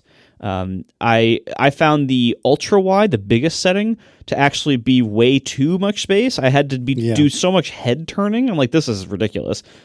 So I actually stuck with the middle setting, the wide. it was a lot of screen space, plenty of screen space on the middle setting for me, without too much head turning. So that part was fine. The scale, the ability to use the space, that was all very good. The main problems I had with the original version were, number one, I could notice the foveated rendering, which is bad. Because that's you see kind of out of the corner of your eyes which parts of the screen are blurry that you're not quite looking at, and maybe it was a little slow to update when you would move your eye to it. That I did not notice that this time. So I don't know if they've actually improved that or if I've stopped noticing. I think they might have actually improved it. So you don't notice the foveated rendering blurriness on the stuff you're not looking at anymore. At least I didn't. I did still notice the two other major problems I had with it the first time, which are a lack of sharpness and latency. One of the first things that I tried when I first got the Vision Pro, I tried editing a podcast in it with Logic. The screen space was delightful, but the problem was there's a little bit of latency. And when you're if you're just typing in a document, you won't see it. But when you start moving stuff around, you do see it. You do feel that latency, and it feels really bad and really wrong, and it makes certain types of work very difficult to do in that environment without driving yourself nuts. So latency is still there. I still notice it, and that alone would be enough for me to not really want to use this very, very often, if ever. Now, quick interruption. Are you using this via Wi-Fi, or are you plugging in via the developer strap? The laptop it was connected to was connected to Ethernet, but the Vision Pro was on Wi-Fi. Gotcha. Okay. That being said, the Wi-Fi router is 10 feet away. It's not right, sure. And nothing else ever says this is a bad Wi-Fi connection right here in my seat at my desk. So anyway, and I would argue that that's the way to actually judge it anyway, is when using it on Wi-Fi, because that's how it's really made. Because the developer strap gives you a second cable down the other side of the Vision Pro. By the way, I actually did solve my Vision Pro standby issues. Quick aside here, I've decided when I'm not using the Vision Pro, I just disconnect the battery cable from it, which is, that's obviously it's like unplugging a desktop. It powers off immediately and it does not do a clean shutdown, but I don't care. And when I disconnect the battery cable for storage, I did that last time I put it away. That was probably 2 weeks ago. I got it out this time. Perfect charge. It booted up just fine. The battery still showed green. Everything was totally fine. So if you actually unplug it from its battery, it does last substantially longer in standby mode. Anyway, so going back to the screen, the Mac Virtual Display update. The latency is still a problem for me. The sharpness is still really poor. When you look directly at something and you kind of stabilize yourself, I'll get to that in a second, you can see what it is. It's not like the pixels are so blurred that you can't read lettering or you can't see lines. It's not that bad, but it is blurred. And when you look at the optical pipeline of what is being shown on a Vision Pro, it has to be blurred. We are nowhere near the optical resolution or screen resolution required to actually replicate the pixel density of a computer monitor at a regular distance inside the Vision Pro. We're nowhere near it. We are many generations away from that being realistically possible, if it ever comes. So it is substantially blurrier than looking at a real monitor. It has substantial latency. And then one of the big killers for me is the Vision Pro has significant motion blur when you move your head or eyes very much. When you look at the design of Vision Pro native apps, everything is huge. The windows are huge. The buttons are huge. The text is pretty big. Everything about Vision Pro or Vision native apps, everything is big. And it's simulated to be somewhat far away from you too. And so everything you don't notice the motion blur as much. And then the best thing to do, in my opinion, with the Vision Pro is watch 3D video content or immersive content. And with that, you don't really see it at all because of the type of viewing you're doing in there. The small amount of motion blur when you move your head is kind of just blurred away and compensated for with everything else you're seeing. But when you're looking at a computer screen, which has a very high pixel density, trying to make all these nice sharp windows and nice sharp text in this window, the motion blur of the Vision Pro, of just moving your own head, just even very slight movements as you operate your computer, you notice it constantly. At least I did. And so I found it very unpleasant to use. If you have already been using the Vision Pro virtual display mode, like before this update, and it was fine for you, then this is even better for you. So enjoy it. If you had the problems with it that I had of latency, blurriness, and motion blur, those are not improved. And I don't think it's possible to meaningfully improve them with the current hardware. So basically, if you already have a Vision Pro, this is the useful thing to try, and this might get you to use it more. If you don't already have a Vision Pro, this probably is not a good enough reason to go out and buy one. I was with all of your summary until that very last line. So let me reiterate that for me, and maybe it's because my eyes are not great, and I know I've said this 1,000 times, but just one more time to set the stage. I have a weird eye disease called keratoconus. That means I wear hard contact lenses. It's actually been said on Apple's documentation that you shouldn't wear hard contact lenses with Vision Pro. It probably won't work. I've never had a problem with that. Well, don't tell them. My vision is actually pretty good with my contact lenses in. I'm like 20/30 or something like that. I forget what I am, but it's actually not bad. But without my contacts, I'm even more blind than John, and that's saying something. So I think it is possible, it is certainly possible, if not probable, that maybe some visual wonkiness that is really a shortcoming of the Vision Pro is actually my own eyes. I don't know. This is the only eyes I've got, so I can't tell you one way or the other. But whatever the case may be it because of the Vision Pro, be it because of my eyes or whatever, I don't find it to be that off-putting. I don't really get the motion blur. Occasionally, I find it's a little difficult to focus, but it usually goes away very, very quickly. That might have to do with maybe my eyes settling down and the foveated rendering calming down. I'm not sure. But generally speaking, I find this works really well. And so this morning I had the occasion to go to a local library and I needed to be there to return something. And I figured, well, I'm just going to chill and work for a little bit. And so I am enough of that guy to use the Vision Pro at the library, but I'm not enough of that guy to do it in the middle of like all the other people working at the library. So I want to say rented, I reserved a study room at one of the local libraries. And I sent this picture to Marco, and I forget exactly what you said, but you said something along the lines of, holy crap, could you not have found a bigger place to work, because it is effectively a closet. And that's true. But I sat myself in this little study room, and I put on my Vision Pro, and I looked like a damned fool.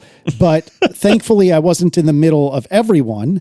And I was using the Vision Pro, and I was using Mac Virtual Display. And I agree that the ultra-wide, while incredibly novel, is generally speaking just too much, especially since like the menu bar runs the entire width of the display. You know, if you think about the way it is on my desktop at home, or my laptop desktop at home, I have 3 different displays. So they each get a menu bar, and I can use the dock on any of them, right? And it'll be centered, the dock will be centered at the bottom of each individual display, and the menu bar is repeated across, or well, effectively repeated across each of these 3 displays. On the ultra wide, it's just one freaking huge display that, like you said earlier, something like 90 or 120 degrees of your vision. So if you need to find the menu bar, you got to turn your head all the way to the left to go find it. And I don't mean to imply that it's a burden, but it's striking, right? I think the ultra wide is a bit too much, but the wide is incredible. And I got a lot of work done with this on. Now, granted, the comfort, I think I've actually, while I was sitting there, I ordered one of the $50 Belkin head strap things that I should have ordered a while ago. And apparently my local store doesn't have in stock, which was a bummer. I was literally going to drive home by the Apple store to grab one of them, but it was not in stock. So leaving the comfort behind or aside for a minute, it was so incredible to be able to have all of this real estate, and it's all right there. I'm in this little closet of a room, and I have effectively a Pro Display XDR, maybe not literally, but effectively a Pro Display XDR right in front of me. It was phenomenal. And not only that, but I could put the music app, like above the display. So I'm using the native Vision OS music app that's in 3D space above my ultra wide display, or excuse me, my wide display or whatever. It was so amazing. So over the last few years, what I've really wanted to do, and this started especially during COVID, is I want to be able to work wherever I want to work, right? And leave aside the Vision Pro for a second. Just in general, I want to work wherever I want to work. And when I entered the pandemic, when we all entered the pandemic in 2020, if I'm not mistaken, I still had an iMac Pro and a very serviceable 13-inch MacBook Pro. And over time, I feel like we are answering more and more, or Apple is answering more and more questions. So I was thinking about this. Like, the first question is, can I take my computer with me? And that's a solved problem, right? If you want to take your computer with you, you can just get a laptop. That is not up for grabs. We've solved this problem for 30, 40 years now or something like that. Not a big deal. The second problem is, can I power it? And that isn't much of a problem, generally speaking. If you go to a library or something like that, typically you can plug into power. But even if you can't, you can always bring like a USB-C battery or something like that to give you another hour or two. There's plenty of ways that you can solve this problem. So neither of these are really new problems or really that terribly interesting. But where things got interesting, I think, was starting in around 2020 with Apple Silicon. And when Apple answered the question, can I get my work done on it? And that started in 2020 with Apple Silicon, because now the computer that is portable, that I can pick up and walk away with, is just as powerful, if not more powerful, than that iMac Pro that was sitting on my desk. And part of the reason why I returned to the full-time laptop lifestyle was because my MacBook Pro, my M1 Max MacBook Pro at the time, was considerably quicker than my iMac Pro. And my M3 Max MacBook Pro is considerably quicker than a lot of Apple desktops. And I don't have to really make any compromises. Like, it was such an incredibly freeing feeling. If you're still on Intel, it is such an incredibly freeing feeling to know that you can take this incredibly powerful computer and just walk away with it. You can just buy a laptop and walk away with it. And you don't need a MacBook Pro to do that. Like, as we've said many times, the MacBook Airs are also incredibly powerful computers that you can easily walk away with. It's unreal. And then, so can I get my work done on it? Hell yeah, I can, because they are so darn powerful. And then the other thing, and this is where the Vision Pro comes in, is, do I have the space to get my work done on it? And I mean screen real estate. A 13-inch laptop is not a fun way to get work done unless you're doing very, very basic stuff. But typically in the last couple of years, and I've talked about this on the show, I bought a like 2K portable display, a bus-powered portable display. It is a piece of trash, but I love it because that gives me a second display that I can set next to my MacBook Pro. It's super thin, super light. It doesn't need a power supply. Like I said, it's bus-powered. It's great. And that would get me enough that I could do development work in a pinch on the go. It wasn't fun, but I could do it. With the Vision Pro, I can legitimately do my development work, and it might be a little less convenient than having my full array of 3 5K displays, but not that much. The compromise, even with that spare physical 2K display, the compromise was still quite large. But now, if you can leave aside the fact that you look like a friggin' idiot, the compromise is really not that much at all. And in fact, for most people that don't have 15Ks sitting in front of them, it's actually arguably better in the ultra-wide display. Now, I agree with Marco. I think the ultra-wide is actually too much, but that's neither here nor there. My point is just that I am now able to set up an entire workstation by way of a MacBook Pro and a Vision Pro. And I just think that is so incredibly cool. That is so cool that one of the things I can do, which I haven't done yet, but one of the things I could do is during the workday, if I feel like I'm just a little uncomfortable in my desk chair or what have you, I can go down to my couch and I can sit on my couch with my nerd goggles on my head and I can be doing work on my couch. There's nothing wrong with it. It's almost as good as on my desk. And I just think that is such an incredibly powerful, cool thing. And again, there's so many things I could say to poo-poo this. I'm talking about, what, $9,000 worth of hardware or something like that. It is an absolutely asinine amount of money that I'm talking about. I said earlier the laptop was like $5,000. The Vision Pro is $3,500 plus the $400 developer strap. We're now at like $9,000. That is bananas. But it is so incredibly cool to have that future, I was going to say in my hands, but also on my face today. And I think that that's so incredibly powerful. But here's where I'm going to drag Marco back in. Oh no. You know what else is missing? You know what the thing is that would really make this truly and incredibly and just perfectly portable? I can figure out power. I can figure out my display. But Marco, what do I not have yet? What is not internal to my MacBook Pro? Internet. I cannot imagine how cool it will be when Apple finally one day, when I'm 95 years old, decides to put a cellular modem in this MacBook Pro, because then this literally could be used anywhere there's civilization. I'm sure there's an asterisk there, but you know what I'm saying? I could go to my beloved park bench / picnic table. I could go wherever the hell. I could be in the car in the passenger seat. I could be wherever. And I can have my MacBook Pro and my Vision Pro, and I can get work done damn near as well as I can do it on my desk. And whether or not you think that's a wise use of my money, whether or not you think it's a smart idea to put this nerd goggles on your face, it is so powerful. I would say empowering, but I think that might be a little dramatic, but it's powerful that I can get my work done in the same fidelity, for lack of a better word, as my desk. And I can do that almost anywhere. I can do it anywhere that I have internet. And that, to me, is so cool. And I still mostly agree with Marco that, I 100% agree with Marco that if this is something that didn't work for you before, like the Mac Virtual Display thing didn't work for you before, you're probably not going to like it now. I concur. It is better, as Marco had said, but it's not, night and day better. But if you're like me, and this is something that worked before, but now you want to see what it's like now? Let me tell you. Oh, it's so good. It's so good.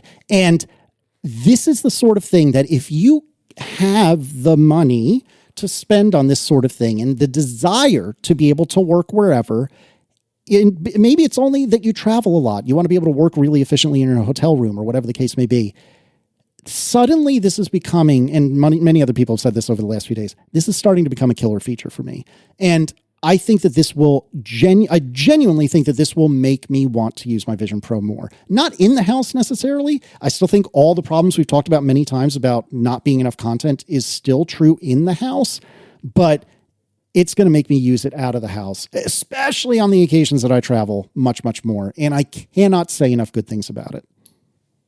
If Apple really cared about this use case with the M5 powered successor to the Vision Pro or whatever, they should just let you plug a Thunderbolt cable from the headset into your Mac to get rid of the latency thing that Marco was complaining about. Like, just fully embrace the idea of it as an external monitor. And yeah, it'll still have to do all the 3D and the tracking and the blah, blah, blah, but the latency should be gone thanks to whatever clever thing they do over Thunderbolt to, essentially rendering into a virtual display somewhere inside the Vision Pro that it then puts into 3D space in front of you without having to do any Wi-Fi or compression shenanigans or stuff like that. But I'm not sure Apple cares that much about this use case. I know, Casey, you love this use case, but I think Apple probably thinks the appropriate level of technological innovation and cost is what they're doing now. Pretty good resolution, very big display, wireless, convenient, no cables. You don't have to put all the extra hardware and memory inside the Vision Pro to support it and stuff like that. But yeah, you can see how if the Vision Pro was emphasizing this use case much more and de-emphasizing many other ones,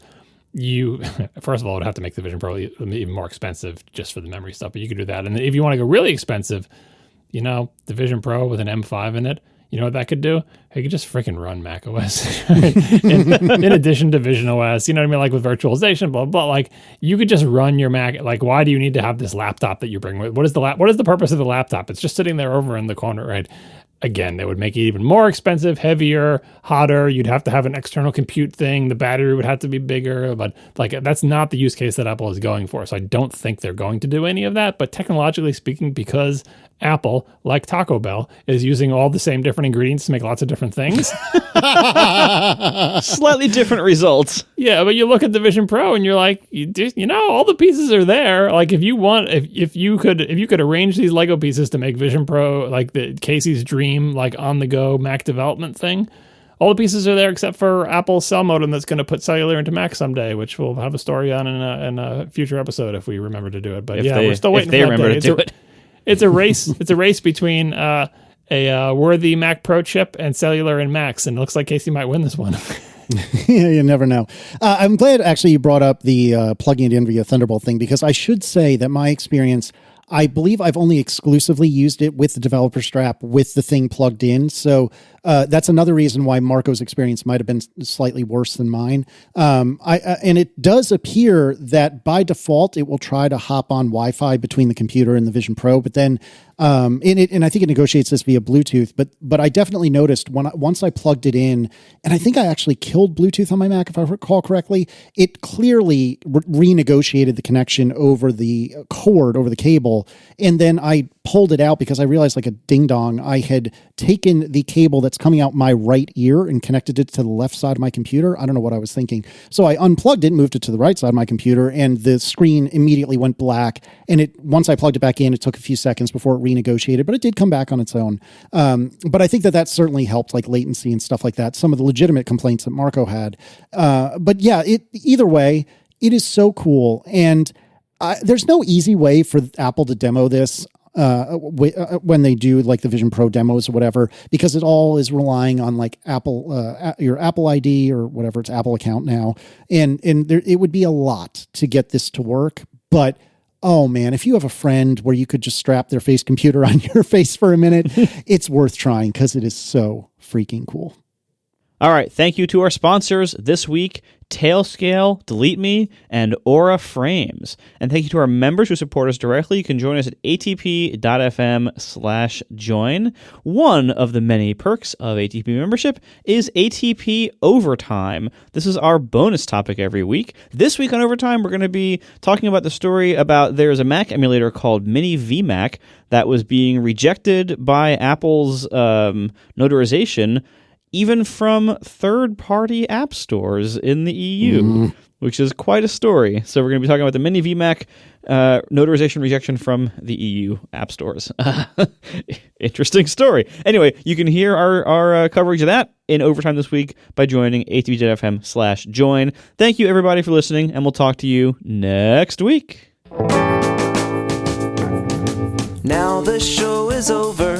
They didn't even mean to begin, 'cause it was accidental. Oh, it was accidental.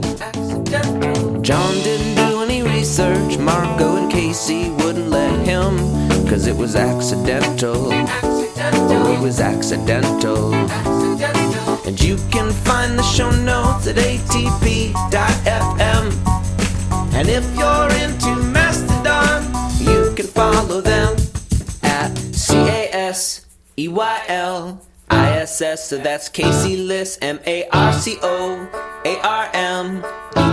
Marco Arment, SIRAC, USA Syracuse. It's accidental. They didn't mean to. Accidental.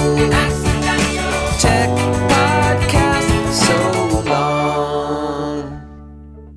Before we get to Casey's thing on the after show, can I do a quick, this is not an ad, discussion of one of our sponsors this week? Yeah? Yeah, go for it. This is not legit, not an ad. If you're listening to the non-member version, you by now probably have already heard the ad for Aura Frames. This is not the ad. This is just me talking about Aura Frames, which yes, they did send us one of them for free. So take that with a grain of salt. I got mine for free. I have never bought a digital picture frame. Honestly, I thought they were like, why would anyone want that? It's just like a really low quality screen in your house. I have plenty of actual pictures up on the wall or whatever. So whatever, they sent it to me, it's free. I guess I'll set it up to see what it's like. Love the thing. I don't understand why. Like, again, they're inexpensive. It's not a Pro Display XDR, right? It's not like, because it can't be. It's not thousands of dollars, right? It's an inexpensive small color screen, kind of like Casey's like 2K monitor thing that he loves, even though like it's not super high quality. Who would care that you have like, I see my pictures, they're on my phone, they're on my Mac. Like, why do I want to have a frame in my house that rotates through those pictures? Turns out I do want to have that. I can't, like, it's so much enjoyment of looking at which picture it's showing right now. I pointed it at my favorites library, which has like 30,000 photos and something. It was like, no problem. I love the thing like, oh, what was that picture? You just swipe on the top to go back to the previous one. I know this sounds like an ad. Honestly, like, and probably this is like, a gift. Like, I would not have bought this for myself. I would not have ever bought a digital frame, as evidenced by the fact that I've literally never bought one. I never bought one for someone else. I always thought they were dumb. Having been gifted this one essentially as part of a sponsorship made me realize I like digital picture frames. That's it. It's not an ad. I just wanted to say that I've discovered that I like digital picture frames. Yeah, the Aura stuff is legitimately really, really good. And you will hear me, or some of you have heard me, do the sponsor read. But for real, and I'm now kind of regurgitating the sponsor read, but if you've had one of these in the past, this is not like that, because the ones in the past, you have to put an SD card in, and it's just trash. And I'm not going to repeat the ad, but suffice to say, this is all that, but done right. It's really quite good. I took 2 minutes to set it up ages ago and have not touched it since. Yep. No, it's genuinely good stuff. All right. So I have a conundrum, and I'm probably making a mountain out of nothing because, hi, have we met? But I think at the point that I'm ready to release the previously mentioned, or I guess not so briefly, actually previously mentioned update for Call Sheet, where you can have multiple lists of pins. So effectively multiple batches of favorites, if you will. So I think I'm ready to release. But then it occurred to me, you know what? Apple has said to developers a handful of times recently, you can tell us when you're going to be doing a new app or a new feature or whatever, and maybe you'll get a feature on the App Store. Maybe you'll get an editorial on the App Store. It'll be great. And I know full well that the likelihood of my little dinky app getting a feature on the App Store is not great. But I thought, what's it going to hurt to do what they ask you to do and report in and say, yeah, I've got this big new feature. It's the thing that almost all my users have asked for at some point or another. Why wouldn't I just tell them? And so I went down the path of telling Apple, hey, I'm going to be doing this probably in the next week or two.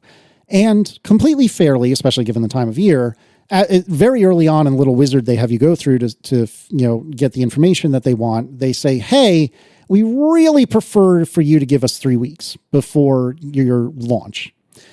Which in and of itself is fine, but that means I'm not hitting my self-imposed deadline of before the end of the year. And my question to the two of you, and I think I'd like to start with Marco, if that's okay, is knowing that there's no real urgency to get this out other than a completely self-imposed deadline of wanting to be done with it before the end of the year. Should I hold on till like the first full week of January, so like 2 or 3 weeks from where, I guess 3-ish weeks from where we are now, and give Apple the chance to feature me, even though I intellectually know that there's almost no chance of it happening? Like, what's it going to hurt to delay and try, or should I just get this out the door now? What do you think? I have a question for you, Casey, before we get opinions. Please. Do you know if Apple, not insists, but if Apple won't feature you if you launch without them? Like, is the featuring contingent on you launching coordinated in time with their feature, or are those two separate things? That is an excellent question, and I don't know the answer, but I think they want you to release as they feature. I do not know if that's accurate, though. If only there's someone on the show who has experience with iOS. Okay, so this is why I came to the show. So tell me, what am I doing? What should I be doing? What am I doing wrong? What should I be doing? Help me. Okay, so first of all, I'll answer the second question first. They want you to coordinate your other marketing with them. They don't want to be the only place promoting an app. They want to marketing. They want to jump on a bandwagon, and they want you to be doing a big push, and they want to be a part of the big push. That's not always the case. That's not the only way they'll promote something, but that's why they want to coordinate with your release. Casey, you should email ATP and tell them you have a new app that you're launching. And maybe you should offer the CEO of your company to be a guest on our show. Yes, I should do that. God. Yeah. Oh, God. That's such an inside joke, but yes. Anyway, yeah, we get a lot of PR email. Anyway, that being said, when you are trying to coordinate something like that, like by submitting it to them and in advance with the number of weeks of notice and everything, that's kind of what you're going for. That is not guaranteed to actually happen. What also happens is if they see another app that hey, the blogs are posting about this app, hey, this thing got reviewed on Mac Stories and 9to5 and everything. If they see that, the App Store editorial team, they have people who look for that kind of stuff. If they see that, they will come to you and send you a message in App Store Connect saying there's a promotional opportunity if you just submit artwork of these specs by this date. And what that means is we might feature you in the App Store somewhere. Now, so that's the other part of this. If you actually succeed in being featured, that's what they will go to you with. They'll go to you with a promo art request. And so they'll say, all right, they'll link to some document somewhere on Apple's site that says, we're currently looking for this type of promo. And it'll say in the request, like a home screen header or whatever. There's different names for like the different positions in the App Store, different formats and everything. And they'll send you there's a link to like a Photoshop template. And it's like, you have to design your artwork within these safe guides and have it, feature these things, but not these things. And don't include screenshots, don't include words, it'll go through all these requirements with you. So then that's then placed on you, and they'll say, give us the promo artwork by, so-and-so date. Usually give you like, a week or something, if you're lucky. Sometimes it's like 48 hours. Anyway, as developers, we are given that chance, and we say, we can either rush to put this promo art together ourselves, if we even can, and if it will look any good, or we can hire a designer, or because they basically assume you have a designer ready to go. Like they assume you either are a designer or have one on staff, because they assume everyone's a big company. So as an indie though, then you're stuck with like, all right, I have to like find a designer and pay them to do this for me. And then you have to start weighing, like, what is this going to be worth it? Or should I try to do it myself, like do my own custom promo artwork, but I'm a programmer, not a designer, and it'll look like crap. and the worse it looks, the less likely they are to actually use it and actually feature your app. Because when you submit that promo artwork to them, they basically say, thanks, we might feature you. That's it. Like, so you're kind of, throwing it into a black hole and hoping someday they maybe use it. They won't tell you where they're featuring you. They won't tell you when they're featuring you. They won't tell you if they choose to or not to. You just kind of have to watch for it. Although I think they've recently added a notification that if they do feature you, now it finally tells you. That was like 2 weeks ago, very recent. Anyway, the process of being featured in the App Store requires something of you. It requires you to, if you're going to go through what you were asking about notifying them ahead of time, that's one level. If it's going to be like, you having to make promo artwork, which is usually required, that's a different level. There is a certain amount of work and cost that is going to be put on you. And so the question of whether all this is worth it or not is worth asking. Sometimes it is.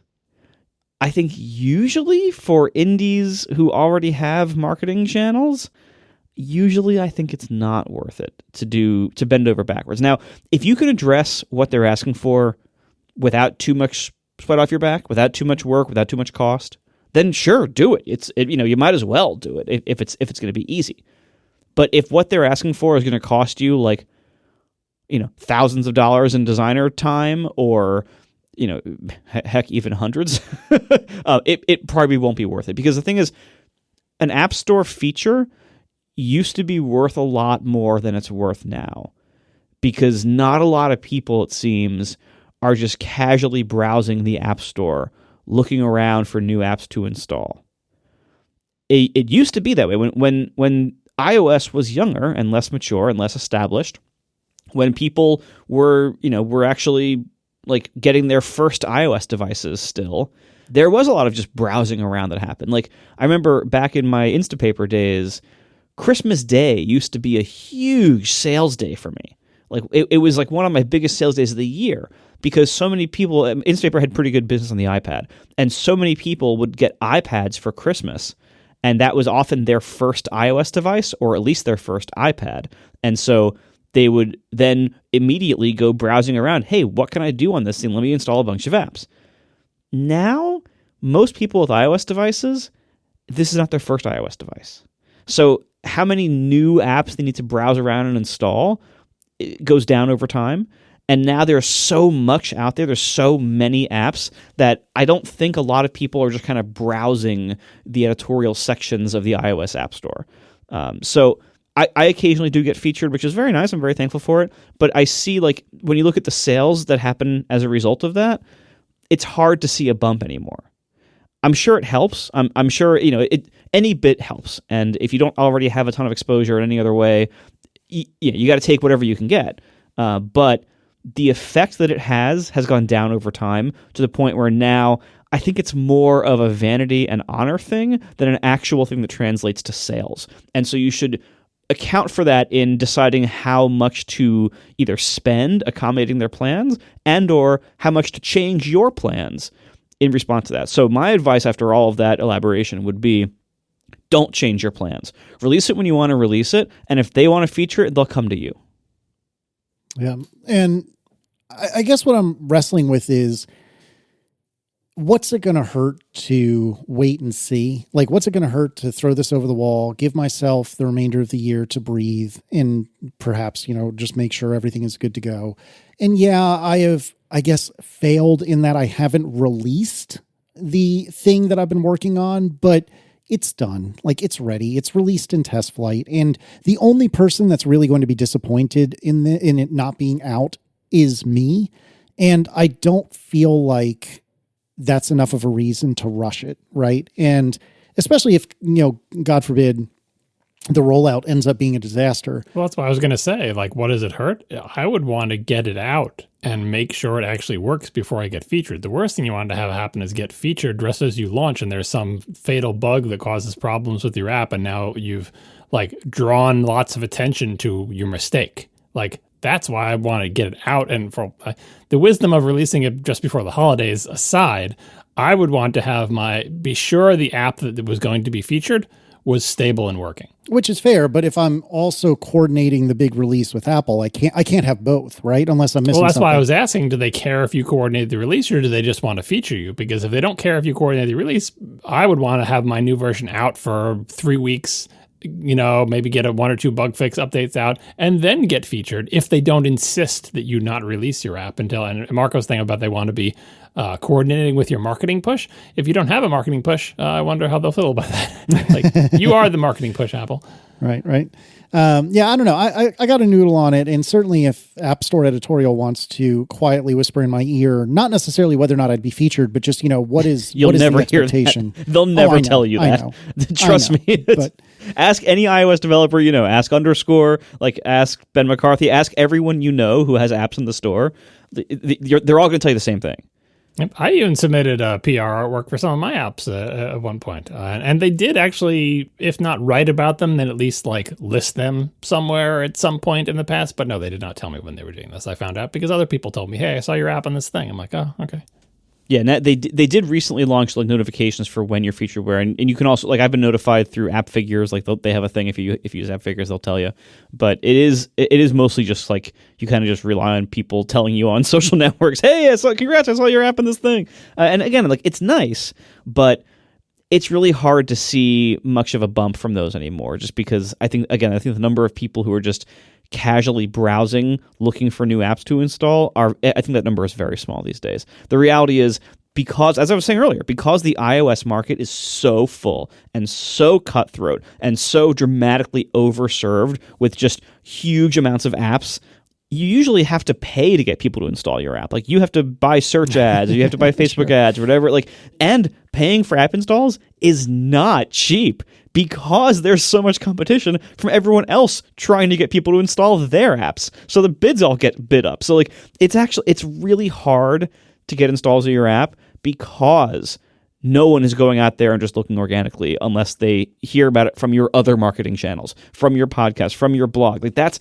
That's where to promote your app, and just talking about it on here is worth way more than most types of App Store features that any of us would be likely to actually get. Now, if you happen to be the app of the day on the front page of the App Store, then you're talking about different numbers. That is more substantial, and that is worth it, of course, if you can get it. But this kind of smaller feature is top apps to be cozy this winter or whatever, kind of stuff. You're not going to see much from that. It is a nice honor. Again, it's an honor to be featured, and it's nice to have your work recognized by Apple, and it feels good. But in terms of translating to actual really meaningful sales and downloads, it's not much. Your plans are more important.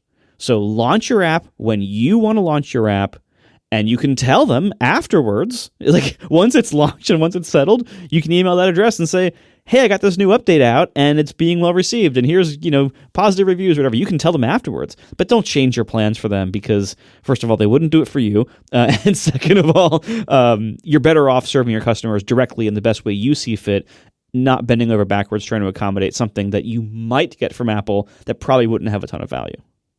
Yeah. All right, well, I appreciate the conversation. I'll noodle on it and see what I decide to do. I don't know. I got to think on it, but this is very helpful and I appreciate it.